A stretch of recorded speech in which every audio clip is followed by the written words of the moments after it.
Whether it be two-wheel drive, four-wheel drive, you know the drill. It does not matter what you drive. This is your All-Terrain Nation, and I'm your host, David Boyd. And tonight, Kelly, we've got royalty. We've got YouTube royalty and Ford. I think I'm going to say Ford royalty. And we're not talking about me because he did introduce me. So Kelly Boyd here with you guys. Oh, tonight, sorry. I'm excited. We're not talking about me as royalty. We've got the we've got the. I can't even. I know. We have it. I have his cup. I know you're like so awestruck. I know. Star-stricken. Well, I won't say star-stricken. I mean, he's just got the coolest car in his background. But let's bring in Mr. 6'3" himself. What's up, guys? How are y'all doing? Hey, What's going on, man? Absolutely, man. Thank you very, very much for having us. I appreciate it. Yeah. So there's the car. There's the car. We'll go ahead and get that out of the way. Yeah, and that was the show right there. Peace. Yeah, right. We're just gonna live stream. Like, I'm out. Just live stream the GT back there. But Mitchell, absolutely. Thank you for coming on here, man. You're always so nice to us in the chats, and we greatly appreciate that. And absolutely. You know, you dropped a video today. I was all kind of excited because I'm not a big fan of the new green. I'll be honest. I had a old Pontiac, 95. I bought it in 95, a Pontiac Firebird. In that kind of same color, and I never liked it then. But when you lift that thing after the end of your video, I was like, "Damn, that kind of looks pretty good." Yeah. So if you guys watching the video haven't seen the video he's talking about, it's an eruption green Bronco where we put a set of bronze fuel rebels on it. And oh my goodness, does that bronze really pop on that eruption green? And the other thing is the Wild Track has got just the perfect amount of that same color actually in the Wild Track sticker. Oh, and really? So believe it or not, you don't notice that. And I should have called it out in the video, but those wheels match the Wild Track sticker to a T. So it's gorgeous. Absolutely gorgeous. Wow. I will say, though, I'm going to call you out on this one. I'm going to call your guy that it was his Bronco. His plastic skid plate was dangling just slightly in that video. Was there? It was probably because we were hacking on it a little bit. No, true story. True story. I love Grant's his name. He's the technician that owns that Bronco. He has literally jumped that Bronco before. And I got so mad at him. I'm like, why did you not let me know so I could show up with a camera? So right. But the next time he promises he's going to let me film it next time he jumps it. So well, I remember talking to you the last time. You were telling me that kind of your channel's claim to fame was you got some what was it, Mustangs or something out in front of your dealership or something. And so maybe if you can get a Bronco going sideways or something. Well, the claim to fame on that one is because he wrecked it. I don't want Grant to wreck his Bronco. No. Right. Yeah. Let's not go there. They're a little hard to get right now. Yes, they are. They're just a little bit. You can't replace it. That's for sure. Well, so since we've talked last time, you've went through two Broncos. Yes. Which is crazy to me. Like, trust me. He's bringing out the big questions already. Man. There's people on YouTube coming out swinging. I love it. There's YouTube people out there that seem to have 4 Broncos and they're complaining about they only have 4. And I'm like, man, everybody's like in the chats are like, hey, I just want one Bronco. But so I remember you got the one. It was your father-in-law or some family member's Bronco, and you kind of got a hold of it and then said, no, this is mine now. We're gonna build this thing and have fun with it. But you ended up selling that Bronco, which caught everybody off guard. How much heat did you get for that? Because you had a plan anyways, besides that. So that was one of the most awkward moments I've had in my professional career, because I realized that stuff I do in that regard, people watch that kind of stuff. And the other thing is I didn't want to post on social media until it was done, because, technically I could have posted on YouTube, hey, my Bronco's for sale, and it might have gone for a lot more money, but that was not the goal. The goal was, and that's the reason that I don't know that I've ever said this publicly. But what I did is I took that vehicle, put it on eBay, and I set the reserve for what I paid for it. Ah, okay. Because I wasn't trying to make money on it. I was like, you know what, if I can get my money back out, because I really wanted the Lux package. If I can get my money back out of it, great. If it ends up flopping on eBay, that's fine, whatever. The wife won't let me have 2 Broncos. Otherwise I'd have kept both of them. I'm working on one. I'm working on my own. So the whole idea, but that first one, the white one, was actually my father's Bronco. And if you guys don't know, we're a family business. It's me, my father, and then my business partners and their family. So it's basically two families that operate this dealership. And so we all had the night of the Bronco launch. We all had like a reveal party. Like all of the employees stayed in, watched the reveal because we knew it was going to be huge. Yeah. And everybody sat there on their computers watching it, clicking refresh, trying to get the daggum website to work. Well, all of us eventually got through. It took me 3 hours that night. I literally clicked refresh I did this for 3 hours. And I eventually got mine through. He got his through at the same time. His got built first because he chose a high package. I chose a Lux package. And when his got scheduled for production, he was like, you know what? I really don't know if I need this Bronco. Like, it'd be nice to have whatever, but I don't really necessarily need to have it. And I was like, well, if that's the case, let me buy it. I will customize it, make YouTube videos and like a series about it, use it as promotion for the channel, promotion for the dealership, and promotion for TC Customs. And so I got through spending a lot of money on it. And then the second I got through buying it and spending the money on it, it got customized, is when I got a notification in the email that says, congratulations, your vehicle's been scheduled for production. I'm like, oh my gosh. Right. What am I going to do now? Like, it's first world problems, I know, Right. but I'm like, this is what I really wanted. I just got notification. And I was like, the good news is I don't think I'm going to lose money on this situation. The bad news is I don't want people thinking that, oh, he's a Ford dealer. He got it first because he's on YouTube. He got it first. No, I got it because I clicked the button for 3 hours. Right. But, I just was really concerned about the way people would perceive, oh, he's just buying them and flipping them on his personal side. And that was the furthest thing from it. I personally plan on keeping that Bronco for quite some time. So I've spent too much money on it at this point. I have to. Right. Well, so the first one was a Badlands, if I remember right. And your current one's a Badlands as well, right? Yes. Yeah. I went from Badlands High to a Badlands Lux. Both of them were soft tops. Both of them had no extra options, meaning like no Sasquatch. It didn't have any a la carte options. They were both, just white with a high, gray with a Lux. And there you go. And of course, you knew you were going to lift them anyway. So why spend the extra for Sasquatch? I do. Some people I'm like, hey, get the Sasquatch because you are getting a little bit of suspension and stuff. Because a lot of people are like, well, I'm just going to change the tires out anyways. And I kind of get that, but automatic, you get a little different gearing, and if I remember right. So that's for me. And maybe because you guys sell custom parts, you're like, Dave, shut up. Don't be giving these secrets away. But like gearing is everything. Gearing means a lot when you start lifting vehicles and putting larger tires on it. Now, since you what was the standard gearing in that 4.46 4.46 is the gear ratio. And here's the other reason I didn't care about that, because that's more than likely going to get changed as well. Right. Like my goal is to turn that into the most off the wall crazy Bronco I possibly can. And so I have plans in the future. I don't have any companies that I'm set up to work with or anything like that, but I plan on upgrading the axle half shafts. I plan on possibly upgrading the rear end. I've got plans on upgrading the gearing. I've already upgraded the steering.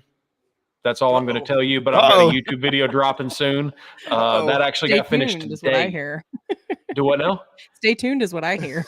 Stay tuned is correct.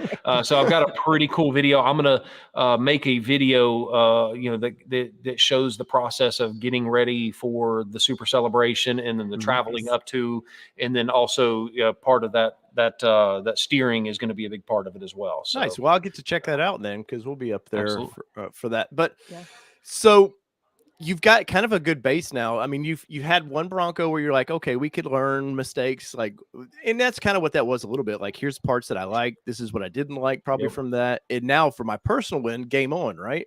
Yep, that's exactly right. A lot of the parts on the first one, it was literally just, what can I do that looks cool, that's crazy, that increases the quality of the truck, but also I can get really quickly. And at that very, very early stage, pretty much the only thing that was available was 4-wheel parts. Yeah. And which was so even an ordeal for you, right? To actually get the lift and stuff for that, because they wanted to install it themselves, right? Yes, yeah, that was then for you. You do pay attention to the channel. That's what I'm talking about. But hey, man, I told you I'm trying to do this for a living. Yeah, well, and that's a good point, because I tried to buy the kit and just say, hey, please let me install it just for YouTube, and they're like, nope. If you want a lift kit, and at the time there was no lift kits for the Badlands. If you want a lift kit for your Badlands, you're going to have to send it to us. I'm like, well, you know, I planned on taking that to the Bronco Super Celebration West, which was in Colorado. Got it done in time for that. Drove it out there and had a good time. So it all works out. It all works out in the long run. If I remember, you said you didn't want to make that drive again, though. That's a long drive. Yeah, that is exactly what I probably did say. I have been kicking myself for not dragging that out into a vacation. Yeah. So because it really was. I mean, the biggest problem that we had, you know, Josh, who is the guy that's holding the camera. A lot of people don't know this, but he's also my brother-in-law. Okay. But he rode with us. It was me and him drove out there. We drove out there. We spent 20 hours in the car on the way up there, and then spent the other 4 hours the next day. So basically, really, really long. Well, when the Bronco event got done, I was so homesick and wanted to see my wife and my kids so bad. It was 8 p.m. when the celebration ended, and I said, screw this. Josh, do you want to drive through the night? We took a lot of energy drinks and drove 24 hours after having a full day. We took 5-hour increments of driving. Wow. And so it was beautiful. I just wish, in hindsight, I wish I'd have brought my whole family and turned it into a week or 2 weeks. Oh yeah, because that area is beautiful. Yeah, we're actually driving from Nashville to Moab in June. Yeah. And that trip you've made, I've drove from Nashville to Denver in 17 hours after working a full day. And that's what you did. If people have never drove that long, it's hard. And the Bronco's comfortable, but they're not that comfortable that you want to be in them for 20 hours at a time. Yep. No, I agree 100%. Yeah, we're excited to make the trip, because it's fun to talk to you now because we have a Bronco. So there's things that I can talk about a little bit. And hey, Ford, I know you like Mitchell. Bring Rapid Red back. That was one of the sillier moves that you've done. That and antimatter blue. I'm amazed how many people are upset about that. I have a theory on that, and I could be completely wrong, but we didn't originally reserve it as a Rapid Red. Yeah. So I wonder if Ford looked at the reservation colors and said, you know what? These are the lesser performing ones, and we're going to go ahead and get rid of those. Again, that's my theory. The only reason I say that is because I know we were out of the gate with Cactus Gray. Area 51 Area 51. Yeah, a two-door Area 51. So we started with Area 51, then we kind of him-hawed around with Cactus Gray, but we still, our original reservation was under Area 51. So imagine how many people made those changes like we did after we saw them in person. We were like, that's really not for us. Yeah, after seeing Area 51 in person, it's a cool color. It is. But we saw it on a Bronco Sport, and we both just looked at each other like, ooh, no. Yeah, and antimatter blue, we were... Because it's such a flat color. Yeah. That it doesn't have any kind of pizzazz to it. And honestly, we wish we'd have seen antimatter blue in person before we knocked it out. And we were like, that's not even an option, because once we saw it on a Bronco, like we saw it on the gas can, and we were like, no, I don't think that's great for us. But then we saw it on a Bronco, and we were like, man, we might have chosen that over Rapid Red. Yeah. We kind of I have a theory, and I don't know for sure, but I have a theory that one of the reasons they discontinued those two colors is because the difficulty to paint them. I'm sure tint coats, right? It's crazy. You know, we a lot of these Broncos are showing up with transit damage, and we're the repair facility for the Southeast. For Broncos that get transit damage. And I'm telling you, that antimatter blue is impossible to panel paint. You have to blend half the dadgum vehicle just to make it match. So it's not a very user-friendly color after the fact, but it is unbelievably gorgeous. Well, that bleeds into a good question. So since you guys do repair, and I've seen in your videos where you show like you guys have, I'm amazed at how many are getting damaged. How does that say the customer's fine? Oh, they'll repair it fine. But how does that show up then on a Carfax? Does it show up as damaged, or how does that work for a customer? So I don't know exactly, but I would assume that it does show up on a Carfax. So there's a difference when the actual manufacturer repairs it, they don't have to report it to the Carfax. If they crush in the front half, they decide they want to fix it. Technically, since they're the manufacturer, there was never you'll never know about it. Yeah, which blows my mind to think about that, but. Because we are technically not a manufacturer, we're just a repair facility. Our systems are tied into Carfax. So anything we do usually shows up on a Carfax.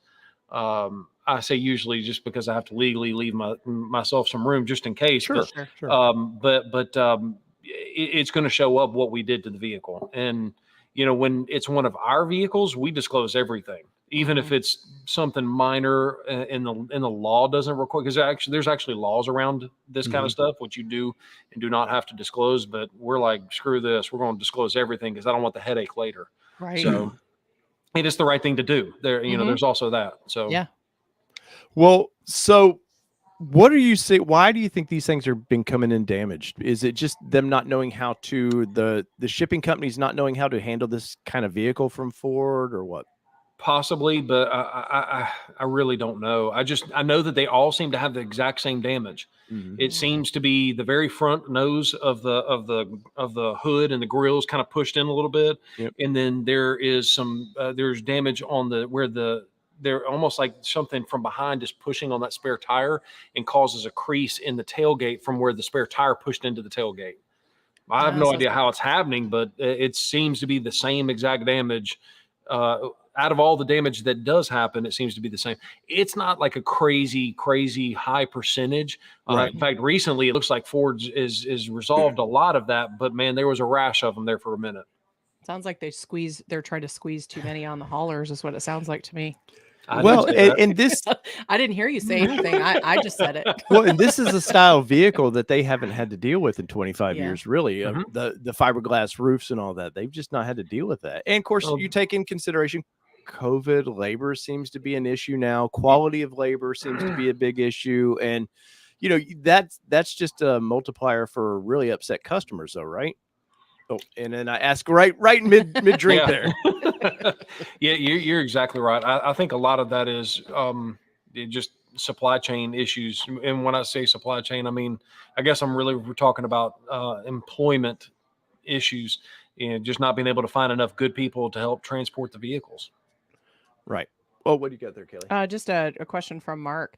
I know you said it's not hugely common, but do you see more damage from rail or convoy, or they're probably not getting convoy at all? Rail, so without question. Are you guys, because I know Nashville seems to be the kind of in spot for convoys, or it seems like it anyway. So we have a rail yard here, but are you getting any convoy stuff? Bronco related, in full disclosure, I don't sit there and watch every truck that shows up. Really? Wow. No, I got. I mean, you act like you have other jobs to do, Mitchell. I mean, Mitchell's got a life besides this. So, and the other thing is that when they do come from the rail and come to us, is they're showing up on a an F-350 with so you kind of really don't know where did this one originate, because they all look the same. So you kind of have to do some digging to find out which one's which. Gotcha. Right. So 22s, people are still upset, and there's this kind of a two-parter, man. So Ford came out and said, Maverick, hey, we're going to start just going by reservation numbers, the order they came in, when this is how we're going to start building them. And it seems what happens with Maverick sort of tends to blend then to Bronco. Are you hearing anything about Ford just finally going, hey, the order that we got them, let's just build them and get rid of these people? I'm not sure I understand the question. So Maverick, the Ford Maverick, it came out a couple weeks ago that Ford said, hey, we're just going to start building these in the order of reservation numbers, however the order came in, that's how we're going to stop kind of nitpicking and backfilling what they can. Yes. So do you think that that's going to actually blend over to Bronco? Because what seems to happen with the Maverick when they closed the reservations down, it wasn't too long, then Bronco closed down. They seem to be using Maverick as that. If it works here, we'll just do it that way. Do you think that they're going to maybe switch over and just like because they've got a lot of upset people. I know of day one reservation people who are not even close to getting an order. It doesn't make a lot of sense. And I know you as a dealer, obviously you can't upset Ford and be like, yeah, it's Ford's problem. But because you got a working relationship, and then you're on YouTube, and obviously they know you're, a face on YouTube. But do they clean the 21, the early reservations up finally? I know that's I don't think the reason that they shut down the order banks for the Maverick and things like that, I don't think they did that to try and go strictly off the reservations. I think they basically have said, guys, our orders are continually coming in significantly faster than we will ever be able to produce them. Right. And this is just their means of way of saying, hold up just 1 second, I need to breathe. Sure. Is what it boils down to. I mean, the rate at which we were taking Bronco orders before the order bank shut down, the rate at which we were taking Bronco orders, because it's amazing when you actually do what you say you're going to do and sell them for MSRP, people actually want to come and buy something from you, versus, I got this other dealer and they said they're going to give me, this kind of a discount or whatever. And then I'm not opposed to people trying to give discounts, but you've heard the stories of people over promising and under delivering. We've done exactly. We're not the highest price, we're not the lowest price, but by golly, if we say it, we're going to freaking do it. Yeah. And so with that method, we've had a lot of people, and it's unbelievable the number of orders we've gotten.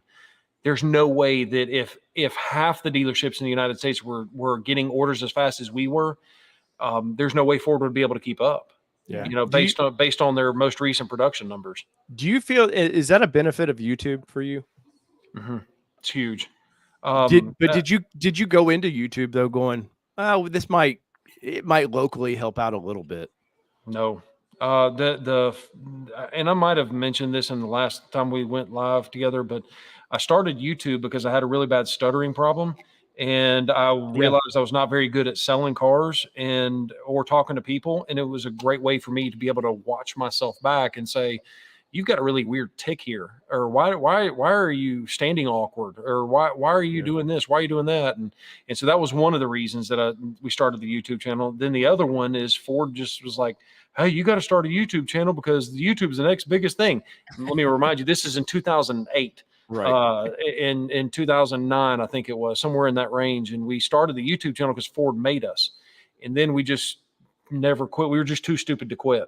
And then next thing you know, we got some people saying, hey, I want to come in, and they travel from out of state to come buy a car. And I'm like, this is weird. Like, why would someone, and then someone did it again. I'm like, okay, we might have something here. Right. And then we started, realizing that our lifted truck videos were doing better, SCA Performance and Roush trucks and all that kind of stuff. And then I was like, since those are doing better, I wonder if that's something that maybe we could offer. And then we started offering the ability to do the lift kits and, do more a la carte stuff. Whereas Roush kind of builds one truck for all of their customers, which is a bad truck. It's awesome. Same with the SCA Black Widow. They're all great trucks, but if you wanted it, hey, I wanted to custom paint the grill this, or I wanted, instead of doing that exhaust, I want to do this exhaust, they wouldn't give you that ability. Yeah. And we kind of wanted the opportunity to give the customer an opportunity to save some money, but get exactly what they want and not have to pay for anything that they don't want. Right. Which seems to be I see more and more dealerships kind of blending in that way of like, oh, let's offer some custom accessories, except sometimes it just seems like they're kind of half-hearted at doing it. Like they'll throw some wheels on or something, but they unknowledgeably. Yes, they don't really pursue it. Where you guys seem to, like, you have look behind. I mean, you have a showroom area dedicated for this. Plus, I'm assuming both dealerships have that, right? Yep. Yeah, we've got dedicated departments in both stores that are specifically and only for this, for customizing. And I'll tell you, we just hired another guy who is a rock star, Jackson, and we got Jackson, Nathan, Colton, myself, and quite a few other guys that are kind of behind the scenes as well. And they do a great job. But I'll tell you, it's grown a lot faster than we can grow our staff. Right. But I'll tell you, we hired Jackson. When we did, he was sent up here by another employee that works here, and what sold us on bringing him on board is because he's a Jeep fanatic, a Jeep Wrangler fanatic. And I don't tell anybody outside of just me and you talking, but I love Jeep Wranglers too. Of course. My thought process is I love anything with a motor that's unique. That's me. And when I was talking to him and he was like, yeah, I've got this Jeep Grand Cherokee. I've lifted it. I'd put the winch on. I ran all this wiring. I did all this custom. I was like, got the job. Let's go. Nice. I mean, it just because that's what we're looking for. We're looking for those guys that, dang it, I want to do this in my free time.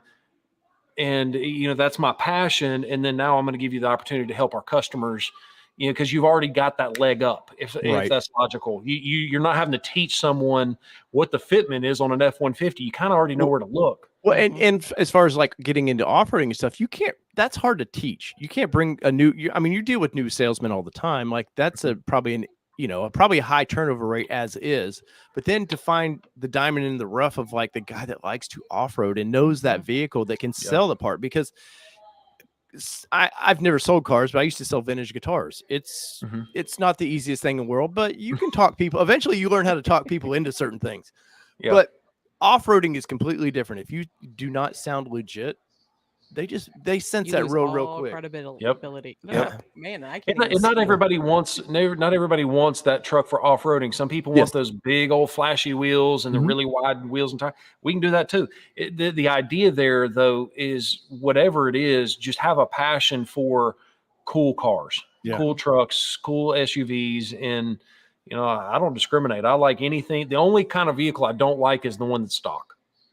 Yeah. I just Good man. Kelly, you got a question here?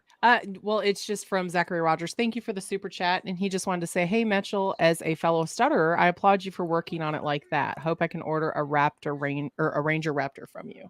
Come on, let's go, man. Thank you very much. Hey, and there's a lot of people that I'm sure you've seen the comment sections of your own videos. Sometimes people are a little mean about things, and till they have to get in front of a camera and present yourself that way, that's a whole nother experience. Now, luckily, I was a stage musician. Like I have a feel for it. Kelly was she was a singer. Like we kind of have a feel for it, but you still, when people start attacking you a little bit in the comments, that's a tough one. So anybody in the comments, like, think before you comment, because sometimes people don't say, hey, I'm battling this problem and this is what got me through it.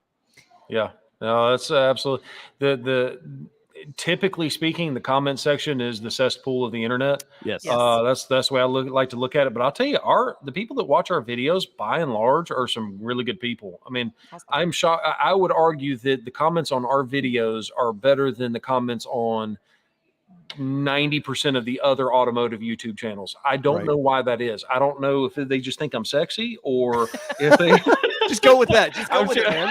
Just roll with that one.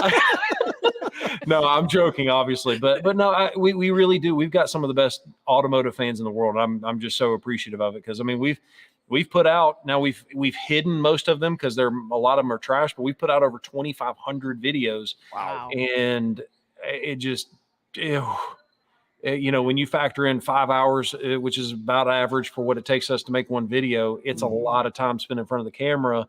And when you spend that much time in doing something, you stop caring a little bit less about what people thought about it, because I know that, that I did the best I could for that video. Yeah. And if this other person doesn't like it, I don't really care. Yeah. Yeah. I don't really care. I'm going to be honest. I'm going to do the best I can to make the production quality as high as I possibly can. Same reason that we bothered setting up the lights and setting up the microphone that's right out of, just because I want to do the best I can to have the best quality I can. And then if somebody doesn't like it, go take a hike. I feel so unprofessional now. Kelly, let's put our mics up here. For those of you that don't believe me, there's the microphone. So G Wilkers, what's he got going on there, Kelly? So actually this has been asked a couple of different ways, but the same question. So do you plan on building a Bronco experience display at Town and Country? Oh, that's a good question. So when you say a Bronco experience display, you mean like an off-road park here at the dealership?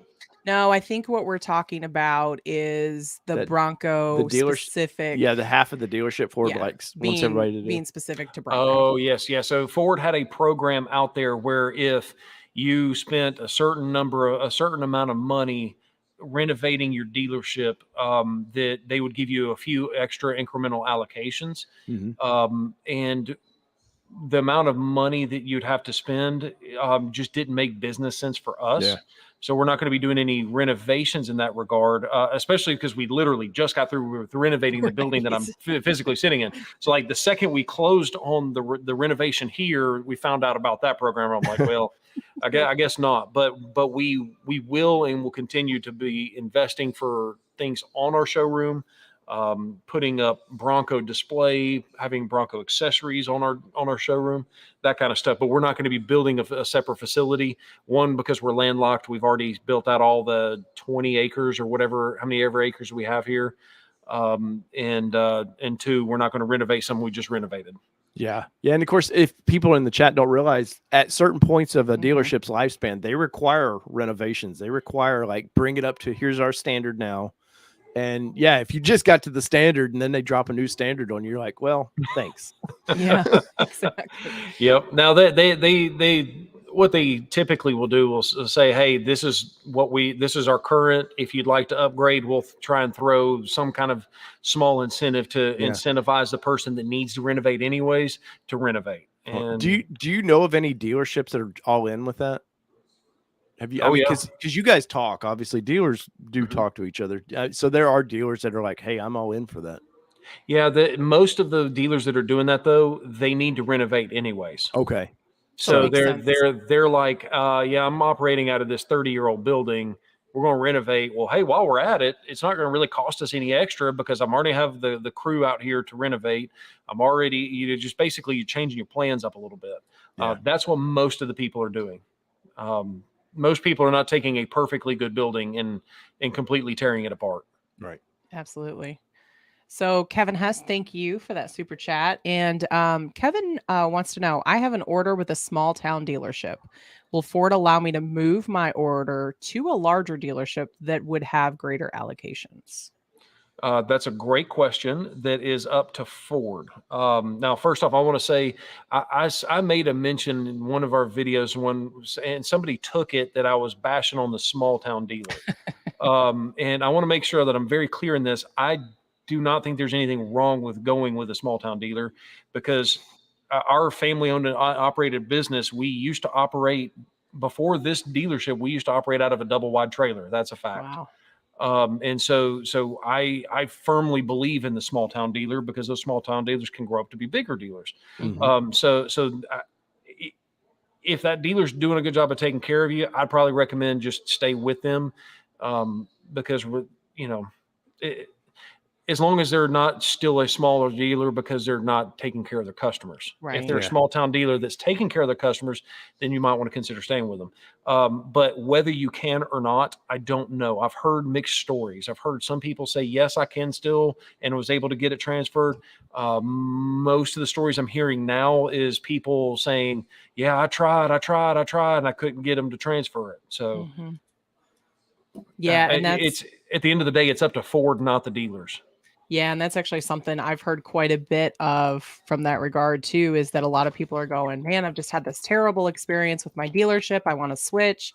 Ford said I could. I called Ford. Ford said, no, we can't do anything. It's like, who do I escalate to? And it's like, it's definitely frustrating from the consumer perspective because, to your point, maybe their dealer isn't taking care of them, but they could go somewhere else. So to your point, I've seen it both ways for sure. That's right. It's an unfortunate set of circumstances, but then again, so has life since 2020 started. Yes. Yes. Welcome to 2022, where we thought we'd be past everything, but here we are. I know it. That was something I told somebody the other day that was like, we thought that 2021 was going to be better. And then 2021 has been gone. And here we are in 2022. What happened? Right. Yep. Well, luckily it seems to slow down some. Well, I mean, we're getting there, but yeah. No, I'll tell you, I don't. My least favorite phrase is "This is the new normal." I don't ever want to hear that again. Yes. I don't want this to be the new normal. Let's get back to normal. Agreed. Yes. Agreed. Let's figure out what the new normal looks like, and let's be successful in it instead of kind of going on. One more, and then I'll get back to you. I'm actually Valley Dude 5000. Thank you for that super chat, sir. We appreciate you. Mr. 6'3", any word if Ford plans to reopen reservation for the Ford Lightning 2022 or 2023 that you can share? I'm not 6'3". I'm 5'15". That was actually mentioned in the comments that you were 5'15". So the Lightning is a vehicle that I don't know the answer to that specifically. See, that's the biggest thing I have to remind people, that I am not Ford. I don't work for Ford. I work for Town and Country Ford and TC Customs. And we are an independent franchise of those companies. So I don't have any insider information, but I eat, sleep, live, and breathe this stuff. And so I can translate what I think I know. And what I think I know is right now you cannot place a reservation. Well, I know you can't place a reservation for a Lightning right now. You technically can't even order one if you don't already have a reservation. So that tells me that they will probably open up the ordering bank for the 23 model year. And here's the reason I say that is kind of the Bronco. They started out with the reservations. Then they went to the orders, then they shut the reservation down. And then you're still operating off of an order system. So usually the reservations are just there to kind of get you going. And then when you switch into the new year model, I seriously doubt that they will open up another round of reservations, but instead you'll have the opportunity to place an order. Well, how are, this is probably just industry in general, how are they going to start? Because with the pandemic and everything, obviously there's a backlog of people wanting these vehicles, along with Lightning and Maverick and everything. Like Ford's had 3 big hits in a row. Well, maybe 4 if you consider the Mustang Mach-E's been pretty big hit for them too. Like we've been sold out since we got them. Industry wide, Ford's probably crushing it versus a few of the other brands right now. But they've got a backlog of vehicles that people want and have been waiting on. Does it get any? Do you see, like, is there light at the end of the tunnel? Because, initially I thought, okay, about mid 22, this will start to wind down, but it just seems to keep piling and piling on. I'm a positive guy. I was going to say that look. I am naturally a positive person. And if I answer that question, it's going to make me seem like I'm not a positive person. What's the positive spin on that? He's trying. I know. Can't you tell I am. He's trying. Okay, so I'm not going to make a statement about that, but I will tell you this. So the biggest issue that everybody's having right now is the microchip shortage. Agreed? Everybody agree with that? Okay, yep. So that's the biggest issue. There's a lot of issues at hand, but the biggest issue is the microchip shortage. To make a microchip, there's something that you need called neon gas. Have you ever heard of that or thought? We actually talked about that about 3 weeks ago, I think. Yep. So it's neon gas is needed. And from what I understand, a vast majority of the neon gas in the world comes from a place called Ukraine. Yep. And if it takes 120 days, I don't know how long, but if it takes 120 days to make a microchip, we haven't even seen the ripple of that effect. Yeah. Well, wiring harnesses are big to be built in Ukraine too, for some strange reason. Yeah. It's not Ford's fault. It's not Chevrolet's fault. It's not Ukraine's fault. At the end of the day, it's just literally a comedy of errors. Yeah. That no one in the right mind would have thought that just-in-time manufacturing, which is the biggest problem, is you don't have a surplus of parts. You're trying to drive your costs down. That is kind of caused this big issue. Because we've not gone through a global pandemic since the early 1900s or something. Like it's been a while. So I think it was actually 1920 because it was talked about 100 years after. Because there's no for industry, there's no memory of this. There's nobody working in industry now that would have said, "Hey, maybe we think better." Yep. And I was actually talking to one of our employees earlier, where we had kind of messed something up a little bit, and we went in and took care of the customer, fixed it. And the salesperson was like, "Are you not mad at me?" I was like, "No, just don't ever do it again." Right. You know, it's, Just learn you know, and I mean, we all make mistakes. I make plenty of them. The question is how is Ford, Chevrolet, Dodge, how are these manufacturers going? Are they going to make this same mistake again? Or are we going to make the right steps into planning for a little bit further in advance to make sure that we don't run into this supply chain shortage again? Do you think personally, and this is not you as TC Customs or anybody, do you think that the dealerships, because in my opinion, I think they're or not dealerships, the manufacturers, they're learning we better bring some of this home. Like, yes, it may cost there may be a charge for that, but at some point, some of these things probably should be built here in America again, right? I think so. I think they will bring a lot of this stuff back to the United States. And that's kind of what I was referring to. Right. Yes, keeping more inventory, but also bringing a lot of it here. So that way you're not waiting on the cargo ship to get unloaded because there's nobody at the port. It sinks. Maybe your cargo, like Volkswagen did. No, it sinks. Don't even. Can you imagine what the insurance underwriter was thinking that day? As I saw that article, I sent it to him. I was like, dude, did you see this? But that you guys sell Mach-E, fire is a concern with the electric vehicles, right? Yeah. I mean, it's not like they just explode, but I've not heard of a single situation of a Ford vehicle burning down, but I have heard quite a few Teslas that are burning down. Yeah. I mean, I've heard like this car behind me, the Ford GT, it when they first came out, I think there was one or two of those that burnt to the ground. Yeah. Wow. Yeah, but no, I've not heard of any electric vehicles. You wouldn't want to drive that vehicle after some Mexican man because it may burn down. So I'm going to say, sorry. Really? Mitchell knows this is a fun show. Every once in a while, I have to have fun. So the hardtop situation. Now we're in supposed Gen 2, which is really, I know people like to call it that. It's not a Gen 2. It's just they slowed production down and started trying to build them a little better. Well, Bastos is supposed to have their next plant open fairly soon. We've got another manufacturer supposed to be doing the painted tops, which was a big promise of 23. Any news on that front? Not that I'm aware of. And I would tell you if I did know. Sure. The only thing I do know is that I have, people hop on one of these forums. One of these Bronco forums, and they say, "Oh, I saw one person talk to somebody at Ford, and they said they're releasing a whole bunch of them." And then I get a whole bunch of people wanting to swap their soft top back to a hard top. I'm like, no, that person is not accurate because I see every VIN that gets scheduled, and hardly none of them are hard tops. Really? What do you think the ratio is? Out of 10.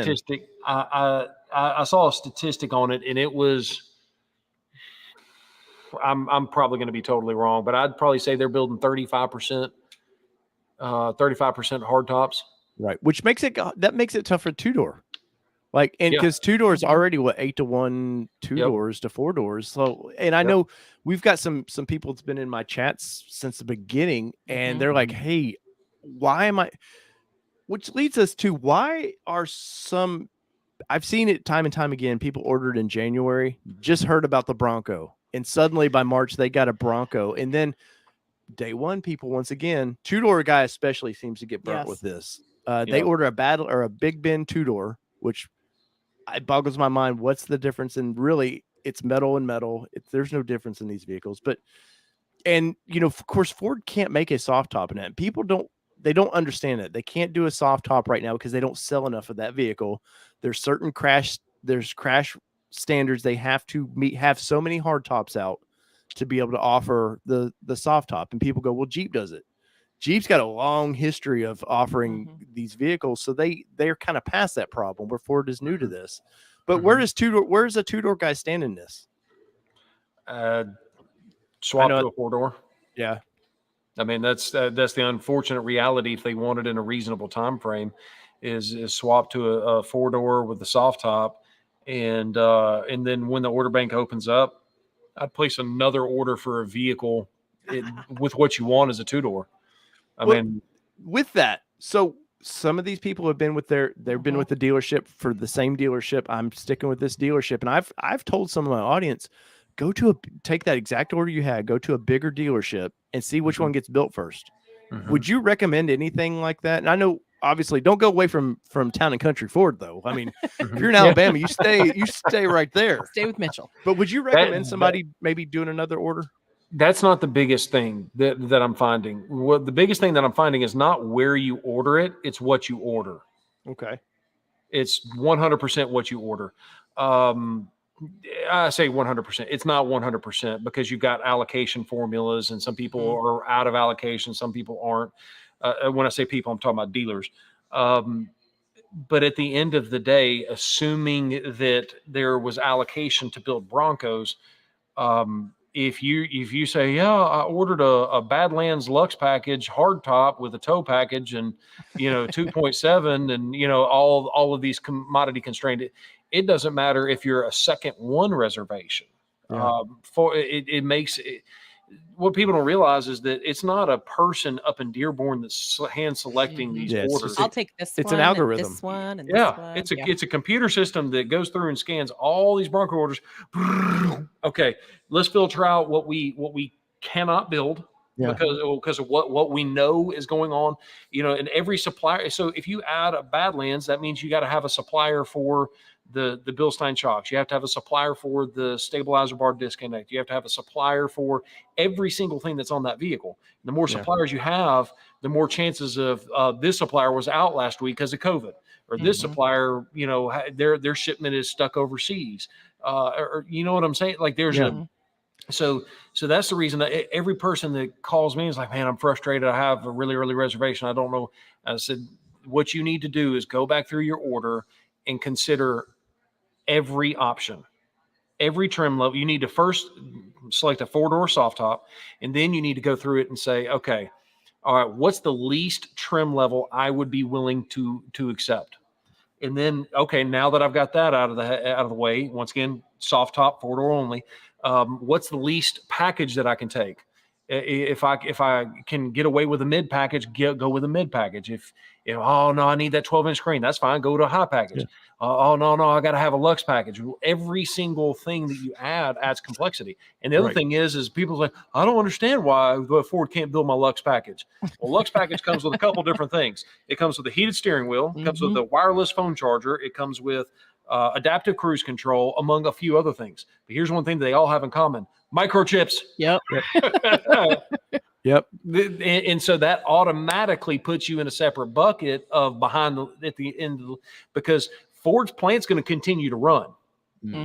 Ford, the guys and gals that are up there in Michigan, they're actually getting after it. I saw some article, I don't know if it's true or not, but I saw some article on a Bronco forum that said they delivered that they built 15,000 or 16,000 Broncos last month out of a smaller plant. That's actually a really strong number. That is a tiny plant. For none that's seen that plant, that is an old school plant. Now, obviously it's been renovated to be modern, but it's tiny. Like I have here in Middle Tennessee, I have Nissan's largest plant they have. Yep. And like it's freaking huge. And that plant, we went when we were in Michigan to see that plant, and I was like, wow, that's it. Yeah. Like and they're cranking them out. And if you think about it, so I'm assuming you've drove to Michigan before. So you drive through Toledo, you see Jeep's big plant sitting over there, you drive right by it.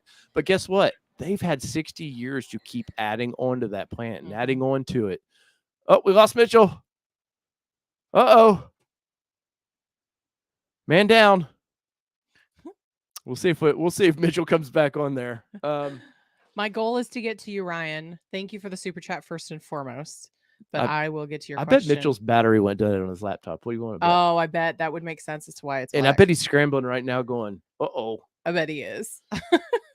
We're going to be positive about this, though. We are going to be positive. There he is. Oh, there. Oh, there he is. Yep. There he is. Let's bring him back in. So apparently, did you realize that a Sony camera times out after a certain amount of time? Oh, I did now. So it just, because it's plugged into the wall, but after so many minutes, I guess it just thinks that I've left it on accidentally. So I apologize about that. That wouldn't have worked well with my camping stream that I did where I slept in a Bronco for 12 hours. No, he'd have been in big trouble for that one.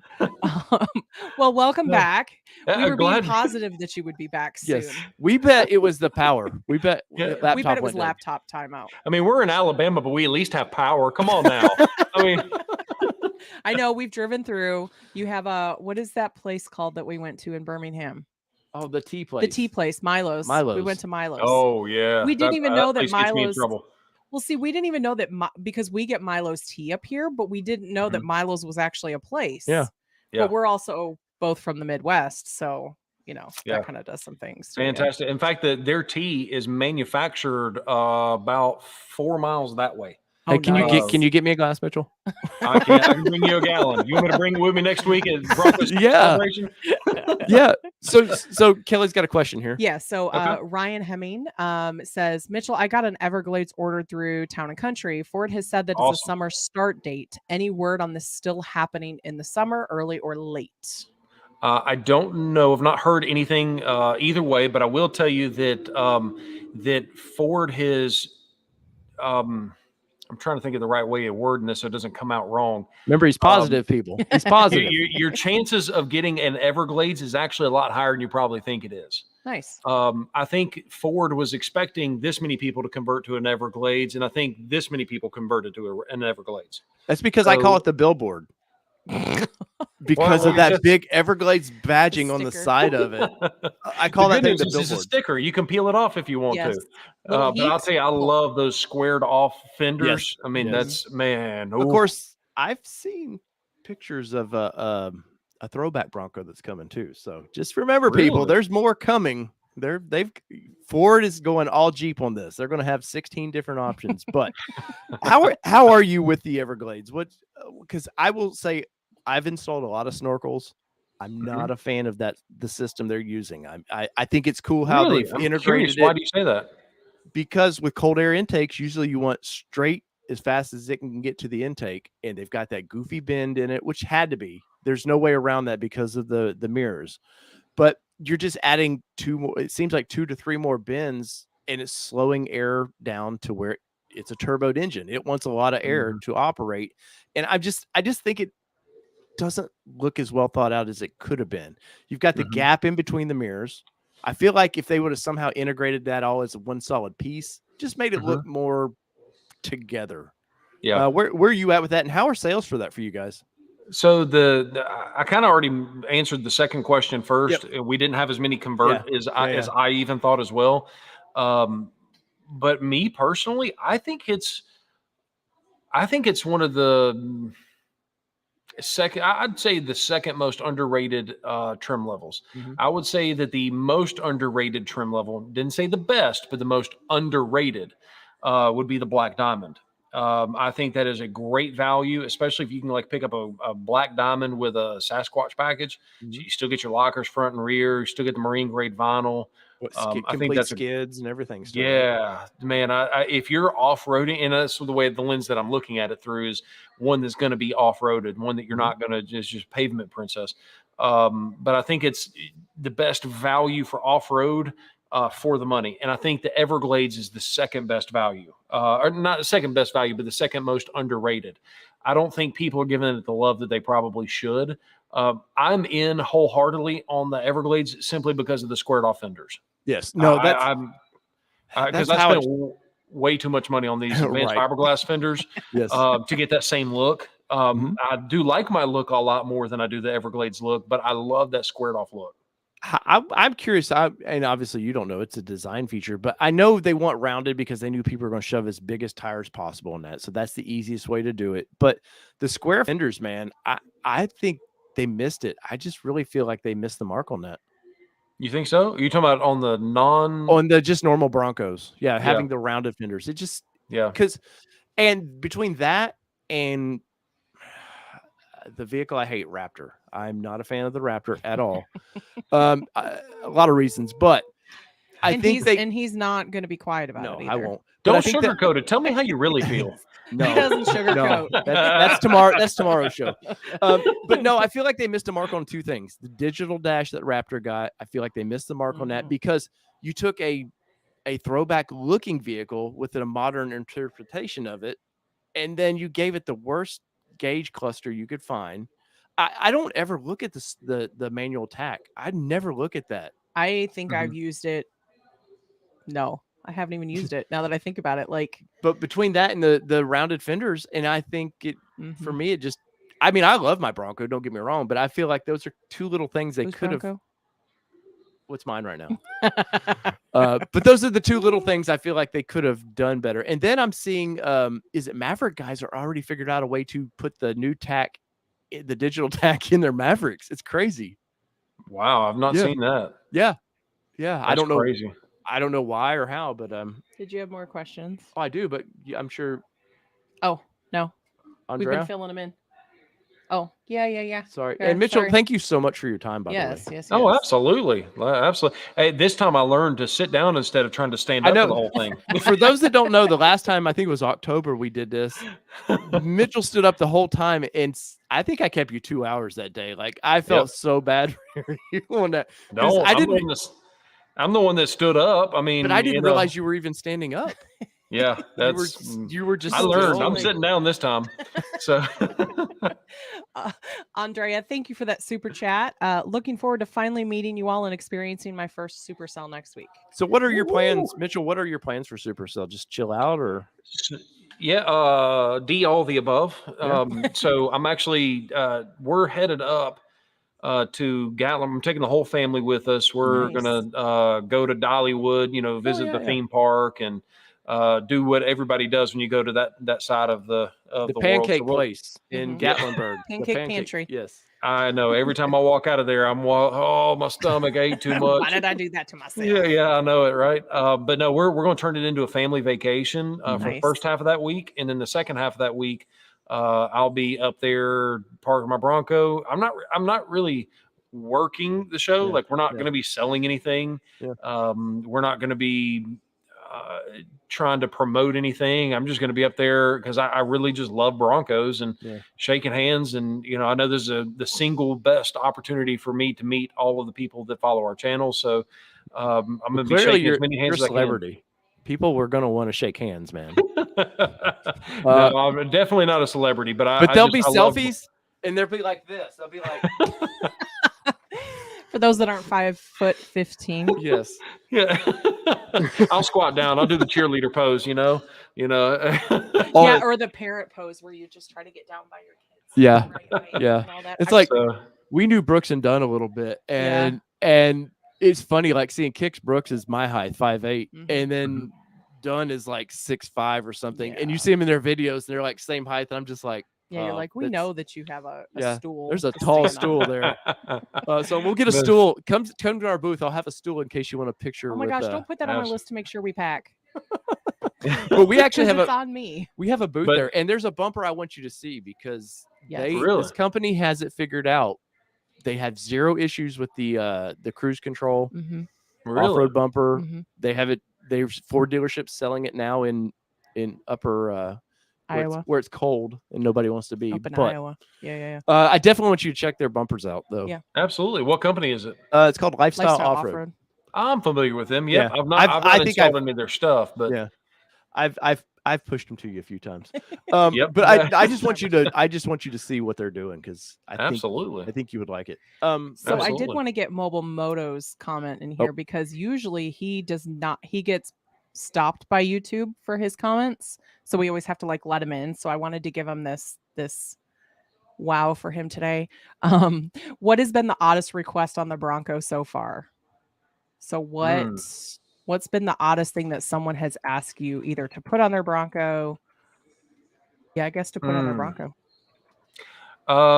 This is not a Bronco related answer, but the weirdest thing I had someone do for their F-150 is they wanted me to sign it. And he handed me a paint pen to sign the underneath the hood of his vehicle.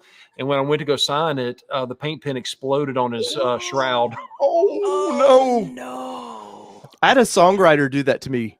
I bought a brand new guitar, and a buddy of mine, and he went to sign and didn't realize he signed it with permanent marker, and he was trying to wipe it off, and it was not coming off at all. And he about pooed himself. Oh man! But he was a trooper. And he was like, "Oh man, that's even better," because he filmed the thing on his phone with the paint pen explode. He's like, "This is going to be a story I'll never forget." So dude was super cool, and he. Oh, we lost him again. Oh man, this is great. Guys, bring your comments or questions over Mitchell. He's off a trooper for yes, doing that. And we got a couple special guests I'm going to bring in because they've been itching to talk to Mr. Mitchell. Mitchell's a transformer. He turned into a Ford GT. Can you hear me now? We can. Okay, so I'm just looking at my camera, and apparently the stupid thing is overheating, and that's the reason that it is Mr. HD it keeps cutting off. Yeah, so gotcha. Well, we won't tie you up much longer. When you're that good looking, guys, the camera can't take it. So I know it. My wife will tell you the different though. She's like, nope. She'll put me back in my place. But if it cuts off again, I don't mind keep resetting it. But I apologize. Is there anybody there can blow on it? Just blow on the camera. Put a fan above it. Set another fan on it. Absolutely. So Mitchell, I've got a couple of my fellow YouTubers that wanted to join in on this because they're not as big a channel, so they might not get your attention. And I wanted to let you meet a couple of these. So this is Bronco Wild Outdoors. This is Dwayne with Bronco Wild Outdoors, and he's a big fan of your channel. So absolutely. We met at Bronco Super Celebration last year. He probably doesn't remember that, but I do. So I'm still. And by the way, your fix on the hardtop video. I'm not saying we have or have not used that on a couple Broncos here. So, well, that's pretty cool. I like it. Yeah, and it was great. My son Gavin, who is unfortunately not here tonight, he's still camping, but he wanted me to tell you hello. He liked meeting you, and he said, "Yeah, you were really tall." So. Compared to a 10-year-old, right? Yeah, absolutely, man. Well, it's good to see you again. Hopefully, I'll see you again next week. So I guess somewhere between, and the inside joke with my channel is my cat knows when I go live, and she just ran up here again. So sorry, we're going to get bombed by a cat. But anyway, so I did ask the question on backstage that how many Everglades have you actually turned into orders? And I guess that was talked about when I was getting lined up here. But between the Everglades and the Bronco Raptor, what's sort of that attention been? So the Everglades has been it's been a good seller. It's just not been nearly as popular as I thought it was going to be. Like, people are losing their ever-loving minds over the Bronco Raptor, but they're not losing their minds over the Everglades. And I don't understand that, because I think the Everglades looks a lot better than the Raptor does. Yeah, I think value-wise, it's a better value. Absolutely. Yeah. I mean, I've seen a couple of dealers. I mean, we sold all of our Bronco Raptors at MSRP, every last one of them. And we're probably the only dealership in the country that's done that. But, I've seen some of the going rate. I've seen a couple dealers advertise $50,000 over sticker on their Bronco Raptor. And the problem is someone will get it. Yeah, absolutely. And that's what I've told. I've had so many people call. Hey, I heard you're selling Bronco Raptors at MSRP. I'll pay over MSRP. I'm like, well, the funny thing about selling them for MSRP is everybody wants them then.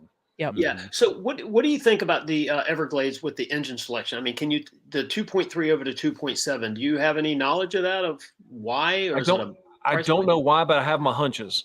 Commodities, maybe. I actually thought it was partially that, but I thought it was the 2.7 probably requires a lot more airflow than the 2.3 does.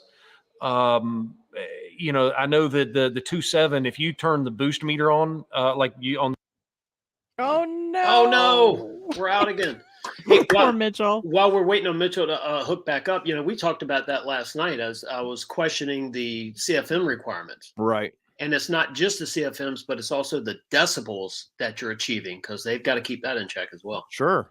No, you have cold air intake like that basically, and it does liven things up. Yeah. So Mitchell's having some of the technology issues that I normally have, Dave. Remember the camera going? Well, Mitchell's going. He's all 4K over there, I have a feeling. So 4K doesn't like streaming, I think. I think you're right. Yeah. So Dwayne, I'll just pretend to be Mitchell for you. How about that? Wait. Okay. All right. There you are. Yeah. So let me ask you. No, I'm not going to go there. Looking forward to seeing everybody there in Supercell. Getting our Broncos ready is filling them up with gas, and that's it. So loading the luggage. Well, Dwayne, I'm glad I brought you in. That now it says device not connected for Mitchell. He may have unplugged and cooled it off or something. Yeah, might have. No, I did listen to your show last night, man. It was a good. Guys, if you're new, check out Dwayne. Dwayne has a killer fix on the hardtop issue, by the way. And that was cool to see that their dealers are paying attention to that fix. So if any of you smaller channels, whatever, you're just getting into this, you have a great idea. Don't think people don't pay attention, because they do. And while we're waiting for Mitchell to come back on, there is Bronco Santa. We got royalty here. The fire's still going. Dang. Hey, Tim, you managed to keep the perfect fire all the time. It's all about being a Boy Scout, guys. Yeah. It really is. Can you hear me okay? I put the mic in a different location. I appreciate that you hit the mic. Yes. Yeah. You can still see it. Oh, well. Oh, no. Now Mitch on the laptop now? camera now. Am I okay? Mic work up there. Can you see me now? We see you now. There we go. The benefit of being on YouTube is you have more than one camera. Yeah. So I put the other one in the Improvise. I'm even on my okay, so apparently never mind it. I'm not good with technology. Apparently it went to my webcam and I thought it was anyways. This camera, Sony A7 IV overheats. Just heads up. Hey, Mitchell, normally I'm the one with the technology problem, so thank you for taking the heat off me for one night. You're very well. It's just so you could get a better look at the GT, right? That's it. Or the Maverick. Anyway. That's a Maverick back there, right? Yeah, good eagle eyes. I like it. Yeah. And Dwayne, you missed it tonight on Mitchell's live stream on Instagram. Sorry, I drew a blank there. He fired up the GT in the showroom there. Oh, I missed it. Yes. I'm coming down to that dealership. Volume. Oh, he's got the keys in his hand. Mm-hmm. Does GT have auto start? Y'all want me to start it? Do it. Yes. Everybody else has to be quiet though, because I got to hear it. And Dave, it does not have auto start. Got to mute everybody. Nope. Tim can't stop. I assumed it didn't, but ladies and gentlemen, the Ford GT. I'm 6'3", and I don't fit well. You're I would fit very well in that car, Mitchell. I'm just saying. Yeah, we would. Now it's Lee.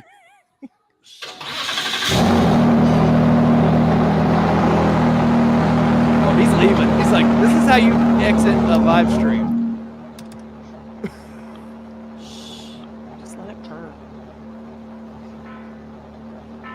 What other live stream? What? I've lost audio. Just lowered it. What other? I can't hear. You're missing out, Dwayne. What other live stream brings you live GT starting? Oh, that's amazing. Mitchell's like, my back's out. Thanks. He's like, I've gotten used to getting in and out of it a couple times, but sorry about that. Now, so Mitchell, we have Tim here with Overlanding for Fun, who will be at the event next week. Tim, did you have a question for Mitchell? Well, yeah, actually, I just saw the GT bounce up. Now, can you bounce it like the lowriders out of California? Yeah, it doesn't bounce very well, but it does make it handy for getting over speed bumps. So that's always good. I'm willing to bet the guys at TC Customs could put some airbags underneath there to get that thing to bounce a little bit. I know that's right. So that is the camera that I was trying. I don't know. I told you I don't do live fit, but now we got to swap over to the real camera. So now it looks a little. It's amazing what the quality does there. How many miles are on that GT, Mitchell? 250. All of them. It showed up, I think, with like 2 miles on it. We don't drive it very much because, quite frankly, people, when you get on the road, people turn into an idiot. Oh yeah. Well, they get their cameras out and not paying attention to the road. Yep. And yeah. Yep. And you're not worried about your driving; you're worried about theirs. That's exactly right. That's there's some speedways and road courses over at in the Atlanta area. You should take that over too, man. Hey, we've got a Barber Motorsports park, which is right up the street from us. It's and they also have an off-road course too, by the way. Nice. So, Dwayne, did you have one more question before we move on to Tim here? I don't think Dwayne can hear us anymore. No, he said he was having some. I'm not the only one with technical issues. And then I've right. Everybody. Tim, what was did you have something? Yeah, actually, yeah, no. Oh my gosh. It's Monday night. I've had some work stuff going on tonight, so I'm just kind of here. Well, Bronco 78 did want to ask Mitchell, do you always visit your chiropractor after getting in and out of the GT? I don't know, but I feel like I need to invest in one of those inversion tables to straighten my back out. I would say. It's not very practical. The longest we've got 250 miles on that thing, and the longest trip, 100 of those miles, and it's not fit. It was right at 1 hour, 1 hour's worth of driving, and I got done with that, and I was like, I'm not ever doing that again, because you get in it, and like my head's literally on touching the ceiling on the roof. Yeah. So it's not very practical, but it's a lot of fun, but it's not very practical. Nice. And that question about the mileage came from YouTube Car Spotters Guide, so thank you for sharing that. Revy has a question. Mitchell, would you recommend the Ford Cargo Enclosure for day-to-day use? Absolutely. That is one of my favorite. Now, everybody's needs are different, but like I don't ever plan on storing my doors in the back of the Bronco. And so for me, it actually works out perfect, because now I can put this expensive camera in the cargo area, and I don't have to worry about someone slicing the window open and just snatching, grabbing. You have to rip the thing off the hinges to get it. So I 100% recommend it. And I was able to, on my Bronco, I mounted the ARB dual air compressor underneath it, and I didn't really lose any cargo space either. So it's kind of it's served more than one purpose. Nice. Dwayne, did you have a question there? Yeah, I did. Can you hear me? Yep. Yeah, I lost audio. So see, Mitchell, I told you. It's normally yeah, I was sitting here. I had that look on my face like panic, so I had to jump out and jump back in. But last question I have for you: how are you doing overall in the accessories aftermarket and Ford accessories as far as availability? So as far as availability, it's getting better for us, because we are ordering in bulk ahead of time. Where not a lot of people have that ability, not a lot of vendors have that ability to. And so if you're willing to place a large order, sit back and wait, which we are, in anticipation of the future sales, it works out okay. If you're just trying to walk into a smaller shop and you're looking for something, you might not get it for a while, if that makes sense. If, like, for instance, F-150 BDS 4-inch lift kit or whatever, coilover kit. We ordered a mass quantity of those, and I don't think that they prioritize larger orders, but I don't think it hurts. Yeah. Let's ship it all one place. That's really what it boils down to. So that's getting better. It depends on what it is as well. So like, and it also depends on what week you're asking me. But for instance, coilovers are one of the apparently there's an issue with the cold spun coils. So getting like the FabTech lift kit coilover kit that's on my Bronco is extremely difficult to get right now. Bumpers are extremely hard to get right now. But things like a spacer lift kit, abundant, I can get those no problem. If you're wanting lights, that's usually not a problem. It just depends on the accessory and depends on when you're asking me. Gotcha. Well, hey, look, I'm going to bow out, and thanks, Dave and Kelly, for letting me ask the question of the one and only Mitchell Watch. But look, I look forward to seeing you here in about, 9 days now, right? So we'll see. Yep, great. Yeah. Great to see you again. Can't wait to see you again here shortly. All right, see you. Thank you. Sorry, Mitchell. I, as you like to help out other smaller channels, I like to try to bring in some of the other channels and help them out. Well, I had an opportunity to talk with him at length last year at the Bronco Super Celebration, and he is an awesome guy. So absolutely, I wouldn't expect anything else. Yeah, no, Dwayne is he's a good guy. And like the little fix, the simple fix, man, it's like so clever. Mm-hmm. Yep. And it was like just sitting there, really, like anybody could have done that, and to have the mindset of like, bam, to do it. Yeah. Yep. So I had a great question. Oh, cup holders, Kelly. This is a something that aggravates my wife to no end. Yes. That Ford seemed to forgot about. Yeah. So cup holders. Yeah. I don't get it. Like where the thought process was. And I get that there's the Molly panels on the back of the seats that they thought you'd pop a water bottle on there. But let's be honest, those of us that have kids that have a water bottle, do you really want them clipping something on something that's going to potentially scratch it? Or how often is my kid going to actually put it on the Molly panel? Like, are you seeing, or are you anticipating that with new models or new years, maybe that they might fix that issue? Or do you anticipate that there's more aftermarket coming to resolve the issue? More aftermarket coming. I don't think Ford's going to do a whole lot of design changes there, because they've prided themselves, rightfully so, on being able to store those doors in the back of the Bronco. That to me, and that was a design choice, it's not a flaw with the vehicle. It's a design choice.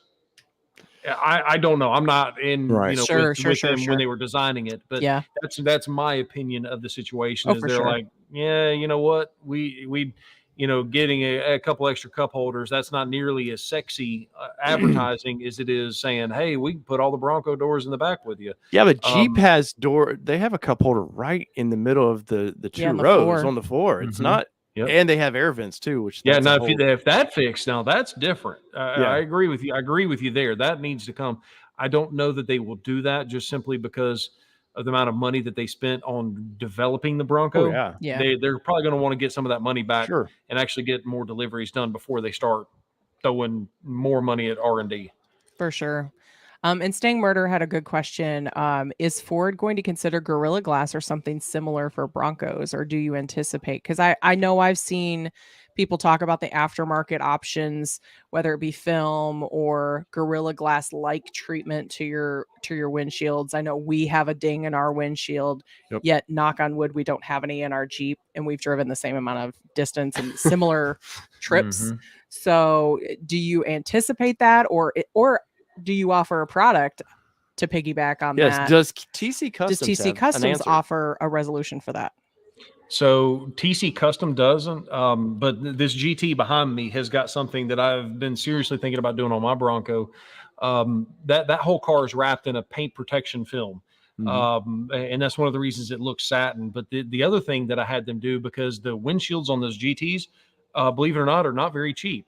So you get the AutoZone, right? It's just an easy OEM on the shelf. So I told him, I was like, I told CGS Vinyl, he's the guy that does all my wraps. He did the wrap on my Bronco, did the paint protection film on this, and he's the only guy I recommend here locally.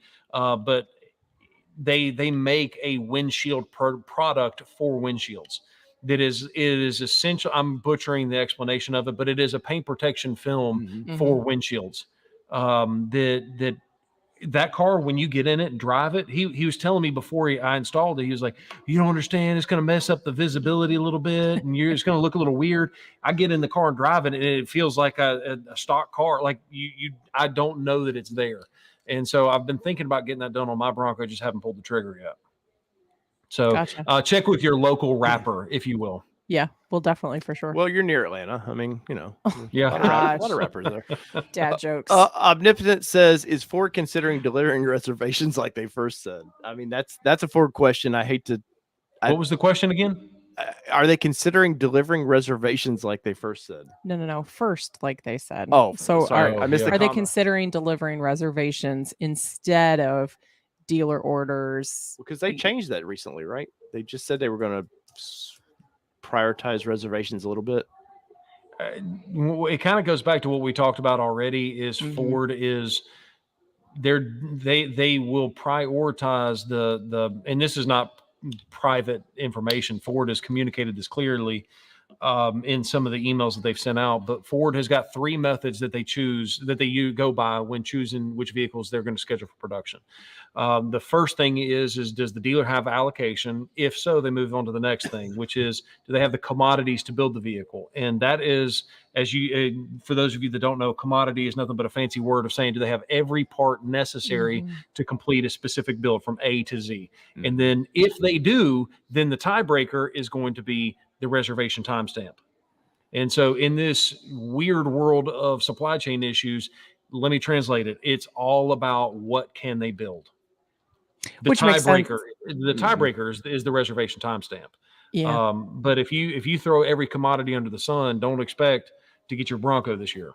Which makes sense why we're seeing so many Big Bens pushed out to dealers. Like the majority of the vehicles that we are seeing on the road are Big Bens. Yep. That's a good question. So which Bronco goes away first? And it's kind of a crazy question, because I look at this through what I do and what you do. So I look at the base, Big Ben, Outer Banks. You've got so many models they have now. It seems like right now it would be smart to pull back slightly let's make a base a true base. Let's pull back the Sasquatch package. Hey, and they say, hey, it's just for like this year. Though usually when they do that, it never comes back. But do you think like they could clear up some problems if they started just like actually making the trims matter? Because in reality, the trims really don't matter till you get to a Badlands, the way I see it. Because I mean, yes, you were saying value in a black diamond. I totally agree. That's what we went after initially because I didn't want to spend the extra $4,500 on the sway disconnect till she said, hey, I like to off-road and I need that. And I was like, hey, okay. Anytime you can get your partner involved in the decision, you're like, yes, that's awesome. But in reality, to me, and I know my base people, they hate when I say this. And once again, I just look at it through a different lens than y'all do. A base truly should be a base. Those guys are going to want to build those anyways. They really do. You know, you guys built a killer base 4-door that y'all gave away. Or I think it was a base, right? Yep, it sure was. So maybe scale back slightly because, you know, Raptor pissed a lot of people off. Like there's a lot of reservation holders that are very upset that, oh, wow, now there's, and for, I think you were on the stream for when Bronco Nation had Esteban on, and Esteban, when he announced it, said, well, this is a thank you to reservation holders who can't get theirs. We're trying to do something. And you're like, that's not a thank you. Well, especially because like we talked about at the very beginning of the stream, is that you are one of the few dealers that are out there that are living up to MSRP. I know several people in many of the groups that I'm in that got that golden ticket for the Raptor, and then their dealership told them it's $30,000 or $40,000 above sticker for their golden ticket. Yeah, I guess that's a weird way to say that's a thank you because Ford has to know what dealers are doing, and customers don't realize you're not buying from Ford. You're buying from a dealership. So I just feel like they really should scale back slightly. And because obviously they didn't prepare for the pandemic. Nobody did, clearly, the way the system's running. But do you think, hey, maybe scale back a little bit, or where's your opinion on that? That is a fantastic question. I don't know what Ford is going to do, but I hope someone at Ford watches this video and listens to this recommendation. Take a big bend, a base, and a black diamond and merge them together. Find that happy medium to where you can get it with the cloth in cheap interior, or you can get it with a marine grade vinyl. Make that one particular vehicle, and then you can step into the rest of it. The Outer Banks, I think, has got a purpose and a place, being the luxury version. Sure, of course. I think that the Wild Track is one of the most overrated trim levels. And I don't know that I've ever said that on YouTube or publicly, but I've said it to nobody. Say a word. Yeah, nobody heard anything. But the thing is, the Wild Track is awesome. It looks great. It performs great. It's supposed to be the high-speed off-roader. That's kind of what they touted it as. Until that Haas 3.0 came out, I saw no purpose in that trim level because it's the same suspension as a Badlands, but a Badlands you also get a stabilizer bar disconnect. Skids, because you don't get skids with the Wild Track, right? Yeah. It seemed like a redundant trim level. It was my biggest problem. Yes. It's not saying the Wild Track is bad. The video that we posted tonight on our YouTube channel is it's a stinking cool truck. It's a great looking vehicle. But it's just not me. I think that spend a little bit extra money and go get you a Badlands and it does the same thing. Right. Kelly's got one, and Mitchell, I will wrap this up really quick. I know I'm tired. I love this. I'm in no hurry. Future Sean, thank you for the super chat. Says first, thank you, Dave and Kelly, for all you do. You're welcome. That's why we're here, is for you. My question is for Mitchell. Have you guys heard anything about Stage 3 turbo upgrade kit for the Bronco? Asking for a future check engine light, idiot myself. No,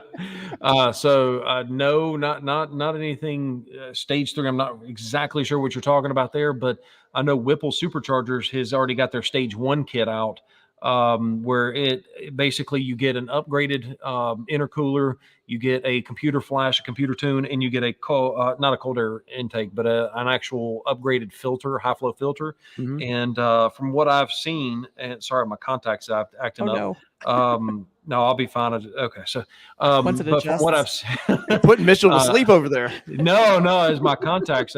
I've been in my contacts a little too long, but no, what were we talking? What you do to me? We were talking stage about 3, and you said, oh yeah. So Whipple Superchargers has got a performance pack level 1 that you can actually even get your full warranty retained through them. Nice. They sell a warranty that goes with this package, and I think it's available out now, depending on whether you have a Lux package or not. Right. But yeah, you can actually get a significant amount of horsepower upgrade. And as me and you were talking before we went live, or maybe this was after we went live, I can't remember. But we had talked about, I added a MagnaFlow exhaust system to my Bronco, and I was shocked at the feel. It may not be much faster, but it feels faster. It feels more responsive. Yeah. And so there's some things you can do pretty easily that'll keep your warranty. When in turbos, it's amazing. You monkey with the exhaust, and with turbos, it does. Yep. I've done just catback, and you can definitely tell it. And I've had them tuned, and you can tell that it was different. So, where else was I? So Wild Track, you were talking a minute ago that it you feel like it's kind of overrated, and I would agree. Like, I remember looking at it, being confused. What am I getting? What am I not? It was real confusing. Then, like I said, all these trims even makes it even more confusing. But they did add a 3.0 Haas system or Fox system, whatever it is. Is there value in that though for what it costs? I don't recall off the top of my head what it costs. Do you know? I want to say it's over $3,000. I don't remember off the top of my head. So if it, let's just use that number as for giggles and grins. If it is $3,000, I think it actually probably is worth $3,000. If you're not going to modify the vehicle, it doesn't make sense in my head, because I'm like, I'm going to scrap it and throw it away anyways. And then also in Alabama and in Tennessee, off-roading means you're going to be disconnecting that stabilizer bar sometimes. Yes. And so to me, I still don't pick that up. So it doesn't make sense to me. But for a lot of people that live in the dunes or that live on, the area of the country where you're going to be doing that high-speed off-roading, then it starts to make sense. It almost feels like Ford came out with the Haas 2.0. The Wild Track was supposed to have come with that Haas 3.0 from the get-go. Yes. It's just maybe they didn't have the processes, the commodities, or whatever it is. They didn't have it ready. So they're like, okay, well, let's just come up with the Wild Track. And then just, 2022, whenever we can, we'll get to, adding that option. Yeah. So for that right customer, I think it's actually a good package. That's the reason when I said I think it's overrated, I'm referring to specifically to a Wild Track without that Haas 3.0. Right. And nobody's trying to, if the Wild Track is your package that got you in there, nobody's upset by that by any means. Now, yeah, absolutely. Now my base people, they know, like, I see no purpose in base, but and I take a lot of crap for that from time to time. But so I'm curious, where was it? Painted hardtops. This is this. I hear a lot about this too. People, Ford did their price protection, which seems to some dealers don't want to honor. But a lot of people are waiting on painted hardtops. Any words on that? Because that's one thing that's just went dead silent. I know Ford hired a new manufacturer to do that for them, but it's just been radio silence ever since. If they're silent, that's probably for a really good reason. Yeah. So I don't know anything. I'm just this part. I'm just a good old boy talking about Broncos. Sure. I don't have any insider information. When you've talked about this, and there's been so many issues,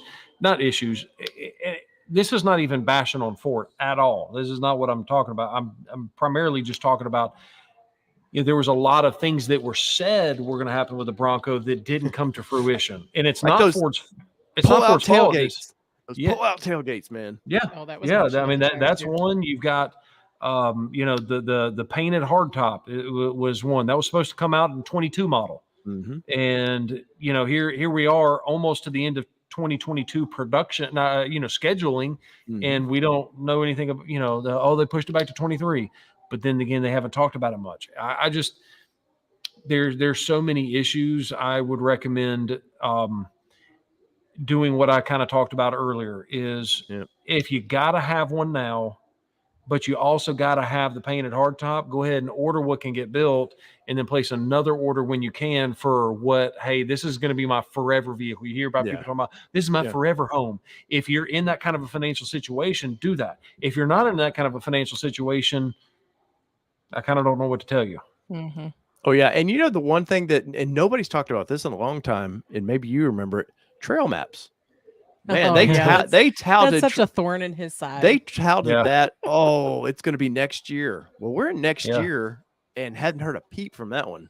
Yeah, I love Onyx Off Road, and I love Gaia GPS, and I'm just going to stick with that. Yeah, well, that's to me, and that's another thing. Navigation. There was all these BS rumors going around. Ford's killing navigation. Ford had to come out and say, "We're not killing navigation on the Broncos." Where are you at with that? So you're talking about the rumors. I had this running joke that that Abraham Lincoln said that if it's on the internet, it must be true. Yeah. You know, if you didn't get that joke, just wait a minute, it'll come to you. Yeah. But you know, you can't trust the number of things I see in these forums, because I am secretly in every one of these forums. If you and name so is it, Ford, I'm in by it. the way. Yes, they are. I don't make it public, you know, and I'm not going to talk about it, but I actually got banned from one of them.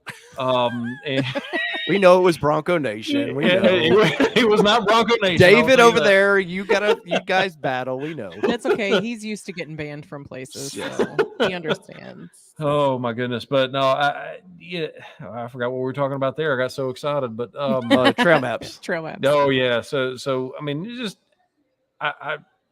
yeah. Anyways. Yeah, I can't see them doing away with navigation if they have this promise of trail maps and stuff, because it's all going to be based around that. You cannot. And I like Waze. I'll be honest. Like I don't need navigation in that.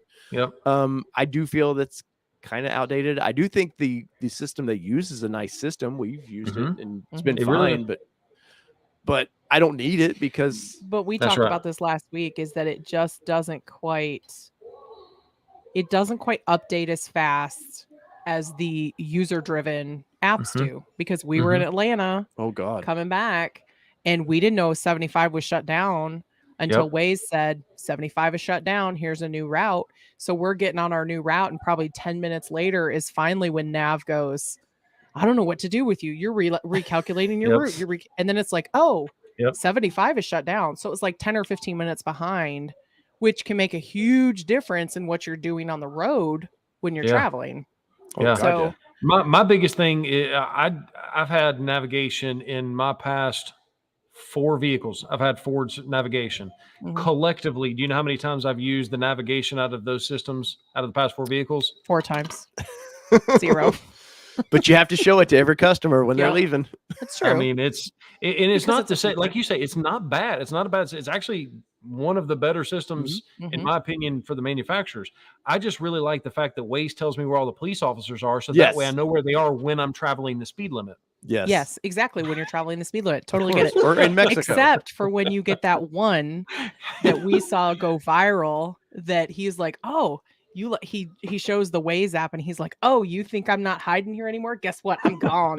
And he takes himself off the map, and I was like, way to ruin it for the rest of us. But yeah, to your point, when you're driving the speed limit. Guys, get your final questions if you have any for Mitchell. But Mitchell, I got a final question. How did you get involved with Bronco Nation? I mean, obviously you're not a part of Bronco Nation, but you seem to be their go-to guy when they were doing live streams and stuff. That is a great question. So do you want the short answer, or do you want the full answer? The long? I get paid by the hour, man.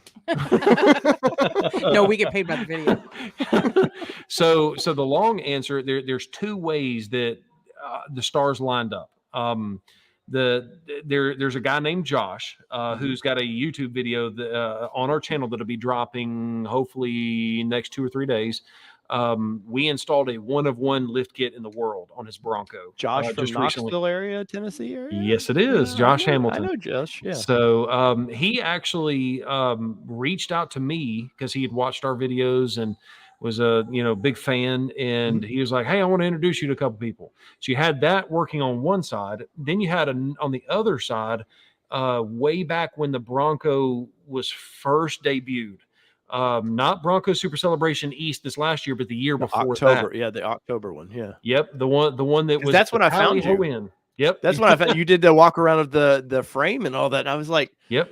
I was so upset because I'm not that far from East Tennessee, and I was like, damn it, man, I could have been over there doing that. Yeah, so I didn't know that was going on either, and we've got a guy at Ford that I'm gonna I've promised that I would not ever mention his name or who tipped me off, but he told me, he said, hey Mitchell, just want to let you know this is going to be there, and I didn't tell you to go over here, but if you do go over here, this is the guy you want to ask for. Yeah. And come to find out, they gave me access to the vehicle, and then I made that video, and then right after that video came out, Josh connected me with the Bronco Nation. And what I just realized is that, and I'm not brown nosing or kissing up or nothing like that, but the guys at the Bronco Nation, they really are good people. Oh, of course. And just when, and we've got a mutual, they've got a love for the Bronco. It's natural. They're not there for business purpose. I mean, yeah, they are there for business, but you can tell when someone's really in it because they enjoy it versus when someone's there just because they're collecting a paycheck, and they actually enjoy what they do. I enjoy what I do. A lot of mutual interests, a lot of, and it seemed to be just a really good fit, and they're just really good people. Yeah, no, David's been very nice to us personally. Like I've seen him in SEMA, and we've seen him over there, and been real nice. I keep bugging Laura to be on the show, but she's tending to all those plants she has in the backgrounds of her videos, so she doesn't have time for videos. Yep, they're really good people. They're the real deal. What you see on camera is exactly what you get in person. No, David is 100% the guy you see there. He's we've seen him many times. He's just mild mannered guy. Yeah. Jordan, I'm iffy with, but I've said that many times. Like, I'm sure he at SEMA Mitchell, he would walk every time I would video something. He would walk, probably not purposely, but he would walk right in front of me. He had his tunnel vision on, and so like I actually was getting ready to talk about the ARB bumpers that they had in their booth, in their booth, and like he just literally like stepped right in front of me, and I was like, well, I guess I wasn't doing an ARB video because there's only so much time in the day, and I cannot wait for him to get out of my way. Yeah, because SEMA for us was all business. We flew in the night before. We got in there for one day, 10 at night, and we flew out next morning at like 8 a.m. Yeah, so we did that whole deal, and which is it was the year of the Broncos, so you had to be there. Yeah. And I think this year will be that too. I've had the opportunity, spend some good amount of time with Jordan. Mm-hmm. And I tell you that dude, when you sit down and just talk to him, he will make you laugh harder than anything. I mean, he will have you rolling in the floor. Yeah. So, he's all business on camera though. He is all business. Yeah. I'll tell you that I've got a lot of respect for him too, because at the last Super Celebration, I witnessed him make one of his videos. And the number of times that he redid a take because he wanted it perfect, I got a lot of respect for that because, I don't know how he gets paid, but I'm assuming that him redoing all of those takes was just out of his desire to get it right, not because he's getting paid by the hour. Does that make sense? Yeah. He takes his craft seriously on making the best quality video he can. Oh, me and him are LinkedIn buddies, so I know his background, and he's he's a sharp kid. So Greg Lawson says, All Terrain, when is Town and Country Fab Tech steering upgrade video dropping? So when is your video dropping again? So our video, if that question was towards me, we actually dropped the video today. The steering upgrade. Oh, I don't know what you're talking about. Oh, got it. Sold. Soon. Sold. Soon. So it'll be soon. It will be probably in the next 10 days. How many videos do you guys keep out kind of ahead of the game? It depends. If I've got a trip that I'm planning, we typically do 5-6 videos ahead. Yeah. Josh, who's my brother-in-law, who is also our cameraman and our video editor, he's forcing me constantly. Hey, Mitchell, you need to get in front of the camera. And Mitchell, we need to get the pipeline full because keeping you honest. Because what'll happen is I'll be around the dealership running around, and I'll go a couple days and forget. And I'm like, oh crap, we gotta make content for the channel. Yeah. And then there's that YouTube panic, which is real. Yeah, it's a real thing. It is. You're like, people are gonna think, they're gonna think that we can close the channel down or what have you, and And no, he does a really good job of editing the videos. And, you know, for the longest time I edited them, and then I realized Josh was a lot better at it than I am. so that's management. That's management right there. See, that's where he tries to bring me in. He's like, do you want to help me edit this one? Nope. I'm good. I'm here to keep you in line, what you need to do and everything else. So Cigar Texan, thank you for that. Oh, I'm sorry. Go ahead. No. Go I ahead. was going to say, I still edit probably half of one video every 5, 6, 7, 8 of them. It depends on the time. Like this, I know that sounds funny, but there's a story behind that. The video that we just dropped today, I edited I filmed that thing all by myself with the tripod and the B-roll and all that kind of stuff because Josh wasn't there that Saturday. I put all the footage in a timeline because I knew I needed that video to go live tonight, and then handed it to Josh, and Josh added the B-roll. So we've got a really good process down pat. Nice. Whether he is doing it all or I'm doing some of it and he does the other half of it. Nice.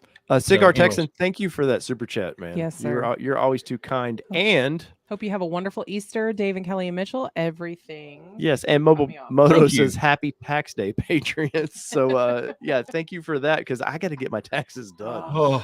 I did mine today, and you can see my Apple Watch was like, your heart rate is elevated. And I don't pay somebody to do mine, so it's extra stressful to me. I'm like, So we've definitely kept you long enough, Mitchell. I greatly appreciate that. Just last one, because I know this is a hot topic. So I'm in no hurry. You guys can keep me as long as y'all want. Don't matter. So Kyle says, should I order stock tie rods to keep on hand, or should I look at something different for a stockish bad squatch? Depends on what you are planning on doing with the Bronco. I have seen enough videos, just like everybody else, seeing tie rod snap doing things that should not have snapped tie rods. And so my old phrase is you can continue to put a bullet or put a Band-Aid on a bullet wound. Is that what you're really doing? Now, if you are driving this thing and just doing light off-roading and trail riding and stuff like that, then maybe you just want to keep an extra set just in case. But if you're going to be using that vehicle off-road, you might want to consider, okay, what's it? If I spend a little bit more and do it right, how much? What's my break-even point? Yeah.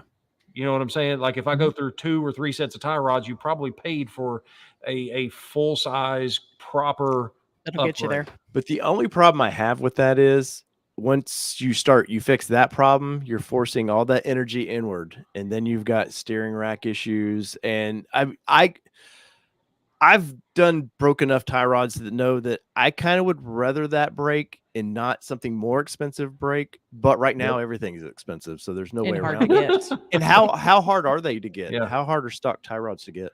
I've not actually looked into it, but I've got a spare set now. I've been bugging my dealership, and I need to go see them because, I'm not real friendly with my dealership, but after they put $30K on top of mine, or tried to. Oh yeah. I don't know. Yeah, I don't know if Mitchell knows. I didn't hear that story. I follow you guys, but I didn't hear that story. Yeah, no. Long story short, we found out that we knew our vehicle was there because our salesman has been amazing. Yeah. He has been absolutely awesome. He literally sends Dave a text message that says, "Is this your VIN number?" And Dave goes, "Oh my God, it's my VIN number." So we end up going up there. We get in it while the plastic's on it, the stickers, everything is still on it. We're in love, obviously. And we're like, but you know what? And he's like, I can't get it tonight because we can't get it all done in time. And I said, you know what? I left early from work to come to this. So let's push it to Saturday. So that was like a Wednesday. And they're like, great. We're like, leave it as stock as you can. Don't take the plastics off, whatever you can't. Don't have to take off. Just inspect it what you need to. Just do what you need to do. And they're like, great. Well, we get notice Friday night from a friend of ours that goes, isn't this your Bronco in the showroom? They're like, did your deal fall through? And I was like, what? And of course, us being somewhat public, having a YouTube channel, then it looks like our financing fell through, or it looks really bad that our truck is up there. And they literally had done everything to it to clean it up. They took all the stickers off and everything, and they put it in their showroom. Well, then a friend of ours actually called up there and goes, hey, how much for that Bronco in the showroom? Oh, it's yours for $30K over MSRP. It was $80K is what I think. Yeah, because it was for $80K for it. And we were like, I told him, I was like, I'm leaving work right now. Let's go. We'll go up to the dealership. But we didn't. But they did try to throw like $2,500 on us. Yeah. On top of MSRP. And they claimed it was a sticker mix-up because ours came in with a blue sticker, not a special order sticker, which was very strange. And I heard there was a weird November time period where I did hear of a few people's as blue for whatever reason. I've seen a good number of those stickers. I mean, they were like, well, we just, salesmen, they just grab them out of there. And I was like, no, they look at VINs, man. Don't give me that beat. And they would have sold it out from under me in a heartbeat. Mm-hmm. If it walks like a duck and talks like a duck. Yeah. But no, they tried to hit. Yeah. So I told them initially when I did my reservation, I was like, I'm not paying over. I said, I'll pay MSRP because I know it's the hottest thing. Mm-hmm. I'll do that. Okay, no problem. And we won't even ask for like friends and family or anything. Yeah, even if you're willing to do that, we're not even going to do that. And so luckily I had several emails, because I would bug them about it ever so often going, hey, I'm not paying over. And they finally took it away. But then they did the shadiest crap of, well, if you don't bring a trade, we have to charge you $1,500 more. Well, if you don't use our financing, we have to charge you $1,500 more. And knowing we were going to refinance it anyways, we took a BMW that we didn't care about up there just to get rid of it, so we didn't have to pay their extra. It was a nightmare, man. The amount of the $3,000 the difference was about what we lost on the car. So it was like it really was a wash when it was all said and done. But it was just like, it was not. Which is why I've said I'm coming to TC. I'm coming to you guys the next Ford I buy. So we're not perfect. We got our issues, but by golly, if we say something, we doing it. We are doing it. It's, then the nitrogen thing. It was just. Oh yeah, they tried. Yeah. Which is. Why is that in your industry? I know it's an easy way to lie to people, basically, because easy upgrade. I'm amazed that a lawyer, you haven't found a lawyer that goes, all right, show me your nitrogen tank back there, because I guarantee a lot of dealerships, they put a green cap on it and that's it. Yep. Yeah. There's a lot of dealerships. We do offer nitrogen at our dealership. Sure. If it's a retail customer, we typically don't add it. But if it's a stock unit, we put nitrogen in there. I think we charge $100 for it. But I've seen $1,000 for this. They did that on our Gladiator. Yeah, our Gladiator. So I bought waiting on the Bronco. I went to the local Jeep dealership and I needed some content for the channel. I thought I'll get a Gladiator. It's somewhat in between the Bronco. It gives me a good perspective. My Beamer broke down too. So yeah, $1,000. Hold on, I can't get $1,000 for nitrogen. Yes. And I could go to Costco and they'll fill it as part of the whatever tire thing that they do. Yeah, that's and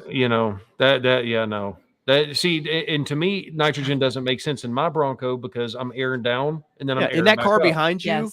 That car behind you, it makes perfect sense. Yeah. Yes. You want consistent tire temperatures, pressures, and everything. Yep. And it makes sense. And sometimes, in Alabama, we get some serious fluctuations in temperature. I'm sure Tennessee is the same way, but and in some regards that, not having that fluctuation up and down, it might keep someone's TPMS light from coming on. Yeah. But is it worth $1,000? No.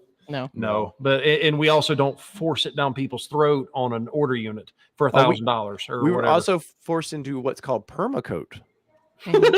Yes. Extra $1,600. I'm familiar. We don't offer that. But, I'm familiar. And I told the finance lady, I was like, look, I'm using this car for content. If it scratches up easy, guess what?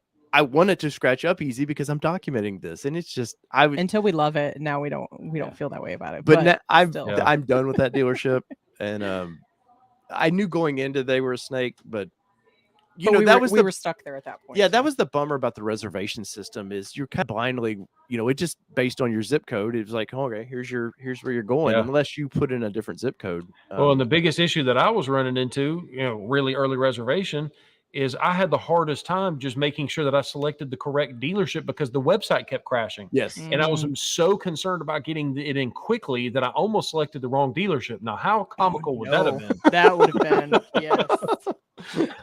Getting a deal. Town and Country ordered their own Bronco at a neighboring dealership that they couldn't get for 6 more months. I don't even trust my own dealership. I'm not ordering for me. So Doug does have a question. Who is the salesman at TC Ford for Bronco orders? So do you have a specific person all of them you work with? So all of them. They've all gone through extensive training. We have a sales meeting every single Monday, or not every single Monday, every single day, Monday through Friday. And we require all of them to be up to speed. Otherwise they can't take it. They can't take Bronco reservations, Bronco orders. But no, we have realized that because the lot's thinning out, that all of our guys have got to be on their A game with ordering and understanding it and that kind of a thing. So that's one of the biggest misconceptions is when people call, they say, hey, I want to speak to Mitchell. Well, the problem is we get so many phone calls asking for, if I did nothing but answer those calls, not even help them, just answer the calls, I would not be able to even do that. So it's a great opportunity. I mean, it's a great problem to have. I'm not complaining, but we have a divide and conquer mentality. So we realize that the more people that can help the customers, the more the customers can be helped. And at any point, if there's an issue, the customer wants to talk with me, they can. So that's kind of how that boils down. Sure, makes sense. How did you? That's a great question. I've never been asked that question. Just real quick, because no, you're fine. I'll lose my question. So somebody did actually ask. So since you mentioned your dealership is kind of starting to look slim pickings, how many vehicles do you have on site right now for sale? We actually have more than we've had in a very long time. The last 3 weeks, there has been an uptick in inventory. I don't know what or why that is. Not necessarily Broncos, but just primarily F-150s. I just said those 2020 F-150s finally getting there. No, they're all 22s, but I don't know what it boils down to. But I can actually tell you right now because I've got my laptop right in front of me. But we have. We've been very, very blessed in that we have 366 new and used between both of our stores. That's new and used. So if you look at just new, we have 163 in our one location in stock. A lot of that is, vehicles like the Ford EcoSport, the vehicles that are great for fuel economy. It's a decent little car, but it's not the high demand Super Duties or the high demand Broncos or, the inventory of the extremely high desirable stuff is still slim. Very, very slim. Overland for Fun says word on the street is Town and Country placed their order through Grainger to get their Broncos. I can assure you that didn't happen. I don't know those people. I have respect for those people. I'm not saying anything bad about them, but those dealerships, like those guys who were obviously there was a game early on, like, hey, try to get as many reservations as you can, hoping that would. Like, I feel sorry for that dealership, and I know you're not going to talk about dealer to dealer, but they really got put in a bad situation, and I guess by their own fault, but not really, because Ford changed the game on them as soon as they figured out what was going on. Yeah, I mean, yes, I feel bad for them as well. Once again, I don't know these people from Adam's House Cat. Yeah. I've just seen them on the internet, just like you guys have.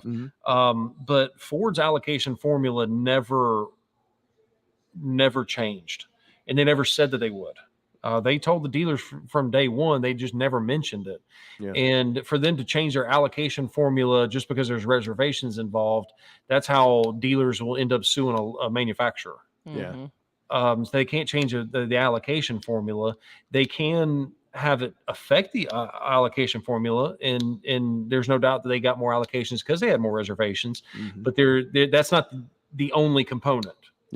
There has to be more than just how many reservations did you get. Well, I'd heard that they were over 600 or so, and this is a tiny deal. Yeah, I mean, it's going to take them like 5 years to get through it. Yeah, there's no way that people get their Broncos. I hate that for that dealer because I'm sure that dealer's filled with nothing but good people. I also hate that for the customers there. In that instance, do you suggest the customer go, maybe I look at a different dealer? Trying to put myself in their shoes, the customer and the dealer, I would say no. I mean, I know that. Just hang out. I mean, maybe place another order with another dealer. But if Grainger has been transparent, which from what I can tell on the internet, they're being ultra transparent. They're trying to help. It sounds like they're good people. Once again, I don't know them, but from what I can tell, this is a dealer that's trying to do the right thing. I don't fault Grainger for that at all. So I don't fault Grainger for it at all, but I also don't think that Ford necessarily changed the game. Okay. I kind of stand. It's a comedy of errors that it's just an unfortunate set of circumstances.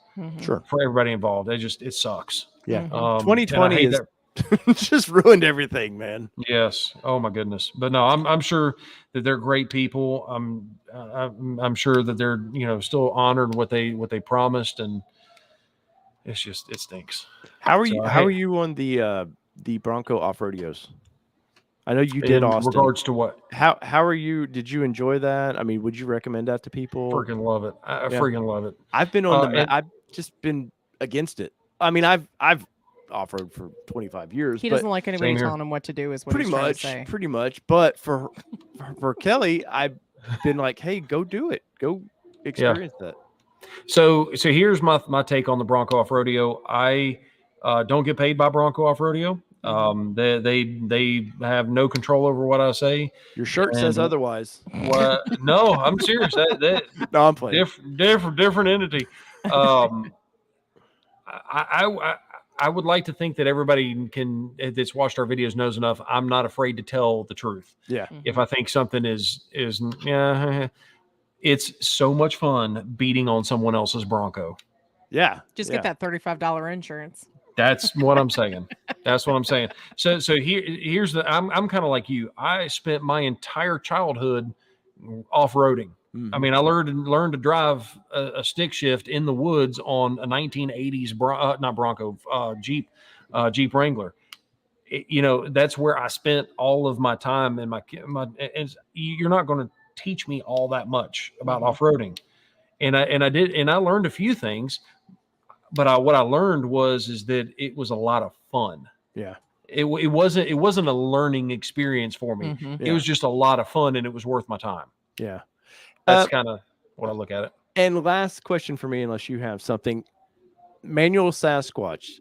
I've not heard. I mean, obviously, I think you could have ordered it, but how did you guys finally see demand for that? Because I remember early on, everybody was up in arms, and Ford did the little ad of the Sasquatch holding the shifter, saying, "Hey, it's coming." Did those people actually order them? Because that crowd they're loud, but they don't tend to follow through. I can actually look at the order bank real quick. That won't take. I wouldn't think too long. I don't recall seeing a single person go to a man. I do remember one person that was asking. I don't know if we actually put his order in there as a manual Sasquatch. It's just a manual transmission. What's the running joke is that manual transmission is a millennial theft deterrent. Yes. It's Hey, coming from a millennial here, I could drive or wife deterrent. Hey, I'm barely a millennial too, so I'm included in that. But I think we're we're probably the same age, Mitchell. Yeah, I'm barely in there, but I'm considering myself a millennial. Make myself feel good. We fight about. I don't want to be a millennial because I don't like the connotation that comes with it, but apparently I am. Yep, I get it. So we have 52 manual transmission orders in the system right now.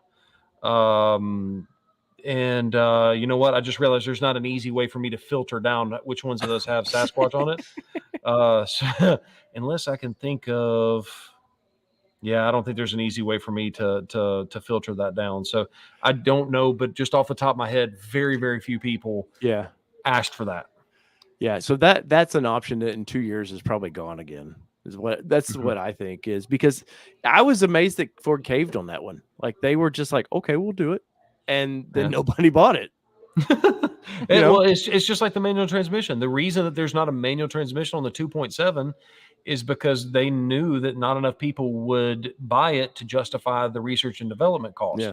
The reason they were willing to put the manual transmission in the 2.3 is because that engine has already got a transmission mated to it out of the EcoBoost Mustang and the Ford Focus RS, and there's quite a few vehicles that they were able to spread that cost of R&D. So that's my 2 cents. I do have 2 questions for you. It's been asked, will you be going to Windrock when you're at Supercell, or are you just playing low? There is a reason that I upgraded the steering. So he's going to try out our favorite park, is what I'm hearing. Dang it, Mitchell! Yes. I love. We are literally flying to Dallas on Saturday. Yeah, I have a press Sunday morning. I have a press event I have to be at. Hopefully, I get to drive the new Z and that new Toyota Corolla, or not Cross, but the little GR Corolla. But it's killing us. It's killing us because oh my gosh, I'm blanking on Well, we've been trying. We haven't got to off-road ours yet. No, we've been so I'm busy. blanking on who else is going to be wheeling during that trip. Neon Mojito. Oh yeah, Shocker Racing. Shocker Racing is going to be wheeling when they're over there too, and it's like, dang, all of our people are going to be wheeling, and we're going to miss it. Yep, I will definitely be there, and I'm not going to abuse the Bronco. I'm not going to put it in a situation where I might flip it because that's my daily driver. But it's not a trailer queen. It's not a pavement princess. Yeah. Have you been to Windrock before? I have never been to Windrock. No, I have not. I'm excited to go. I've Backroad Driver, who's another YouTube channel. They've had a couple of videos out there, and so I'm really excited about that. Now, they did the service roads. Oh, did they? Okay. They didn't. I like those guys a lot, but they did not what's considered off-roading for Windrock. They took it to the windmills, which is so definitely. I'm sure you guys all have a whole plan of it, but are you going with Supercell or are you going with a different group? So I'll be going with Supercell. So Josh Hamilton, the guy that I told you introduced me to the Bronco, he is actually working with the guys from Bronco Super Celebration on kind of making a dedicated, a harder a trail that's not going to cause people to flip left and right or to tear up their Broncos. Because he is a one of the professional drivers for Bronco Off Rodeo. He kind of knows what they can and can't do, and so he's going to kind of tailor make that a trail specifically for that. So that's the trail I'm going to be on. They wanted a rodeo over there, but they couldn't get the park and Ford to agree on because the rodeo wanted their own section of that park, and the park was like, we don't do that. You can be out here with everybody or nobody. I did not know that. That's news to me. That's news to me as well. Yeah. One last question for you. Nikki has been waiting patiently for this answer because we do everything we can to answer this question. However, we can never seem to get a straight answer for her.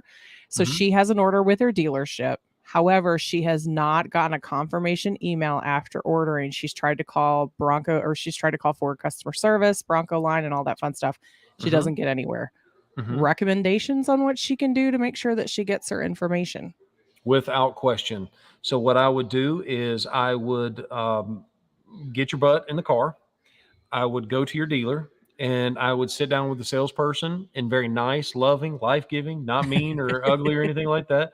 You say, hey, I'm really concerned that my order's not in the system. And I didn't get the email. And by the way, that's notorious. I've heard of a lot of orders not getting emails sent out. That is not a big issue.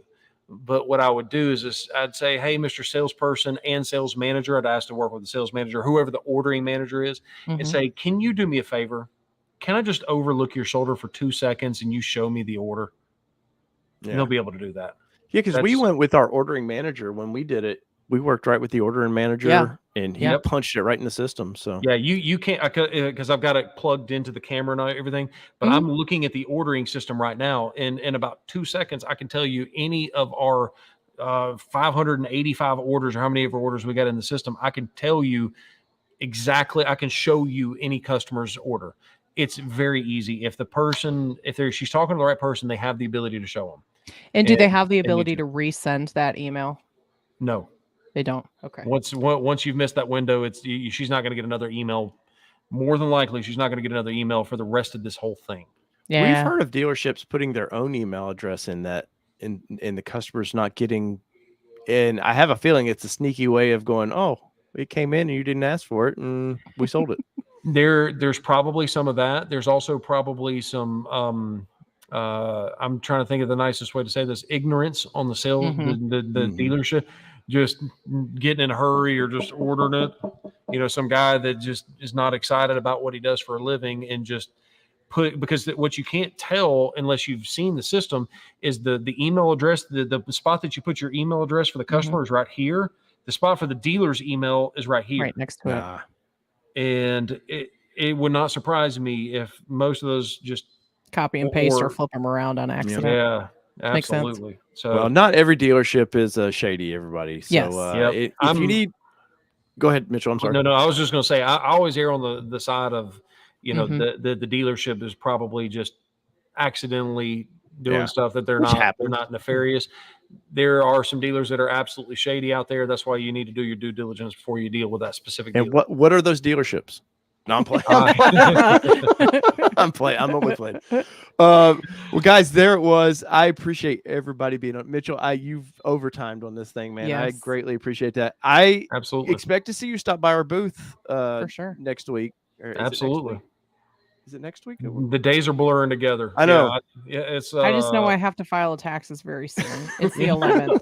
So yes, it is next week. So it is on the 21st through the 23rd. So yeah, it's a week from Thursday. Yeah. Yeah. So stop by our booth, Mitchell, and at least say hi. Yes, absolutely. I'm sure we'll throw some sort of free shirt your way as a payment. We don't have talls though, so I'll just warn you right now. Hey, and guys, I'm sure it's 6'3". So I purposely ordered door bags for my Bronco. I could have hit Mitchell up and said, "Hey, man, can I get a Mitchell deal or whatever?" I don't like to do that. I like to just order from companies I want to learn. I want to learn a company. So I purposely ordered from Mitchell and them. I think the only thing I said was tell Mitchell I said hi, and you have a little box where you can put a note. Mm-hmm. And I'm sure you're one of the many thousands. The service that I got was awesome because I think you looked over the order, Mitchell, because it said, "Hey, Mitchell said you didn't order. Do you have a 4-door?" And I said, "Yeah." He goes, "You only ordered the front 2 doors." And so you had your parts guy, I believe it was, reach out to me, and I was blown away that people were paying attention. It wasn't a blindly, "Hey, just send them out," whatever they did. So guys, I personally, I don't like to recommend companies if I've not dealt with them. So they've been very, very nice to us. And once again, we don't ask for deals. We just order from companies and expect good service. So there you go. See Mitchell. Order 5 Broncos from him next week. Stay away from I can't put the order in the system yet. You'll have to wait till. Well, yeah. So just order your parts for your Bronco on TCCustoms.com. There you go. And awesome website. So Mitchell, I appreciate it a lot, guys. Yes. Obviously, you know his channel. His channel is like we're like a piece of sand in Mitchell's globe. Gosh. So no, not at all. Come on now. Once again, Mitchell, thank you so much for that. I appreciate it. And maybe in next October we'll talk again. How about that? Absolutely. It better be before then. Come on now. Don't ban me from the channel for that long. Come on. And thank you for sticking through all the technical issues and everything. We appreciate you. I'm just glad I had the spare camera and it was charged up. So that's what I couldn't believe. So, hey, that's the one benefit of being on YouTube for a living. So for sure. Always a backup plan. Yep. So whether it be 2-wheel drive. Don't close it out. We got to close out our people too. Oh, I'm sorry. We'll let Mitchell go for the evening, but we have to say hello. Say bye to Mitchell privately. So. Okay. So whether it be 2-wheel drive, 4-wheel drive, it does not matter what you drive. This has been your All Terrain Nation. What are we, Kelly? Bye, everybody. We are out. Peace. Peace.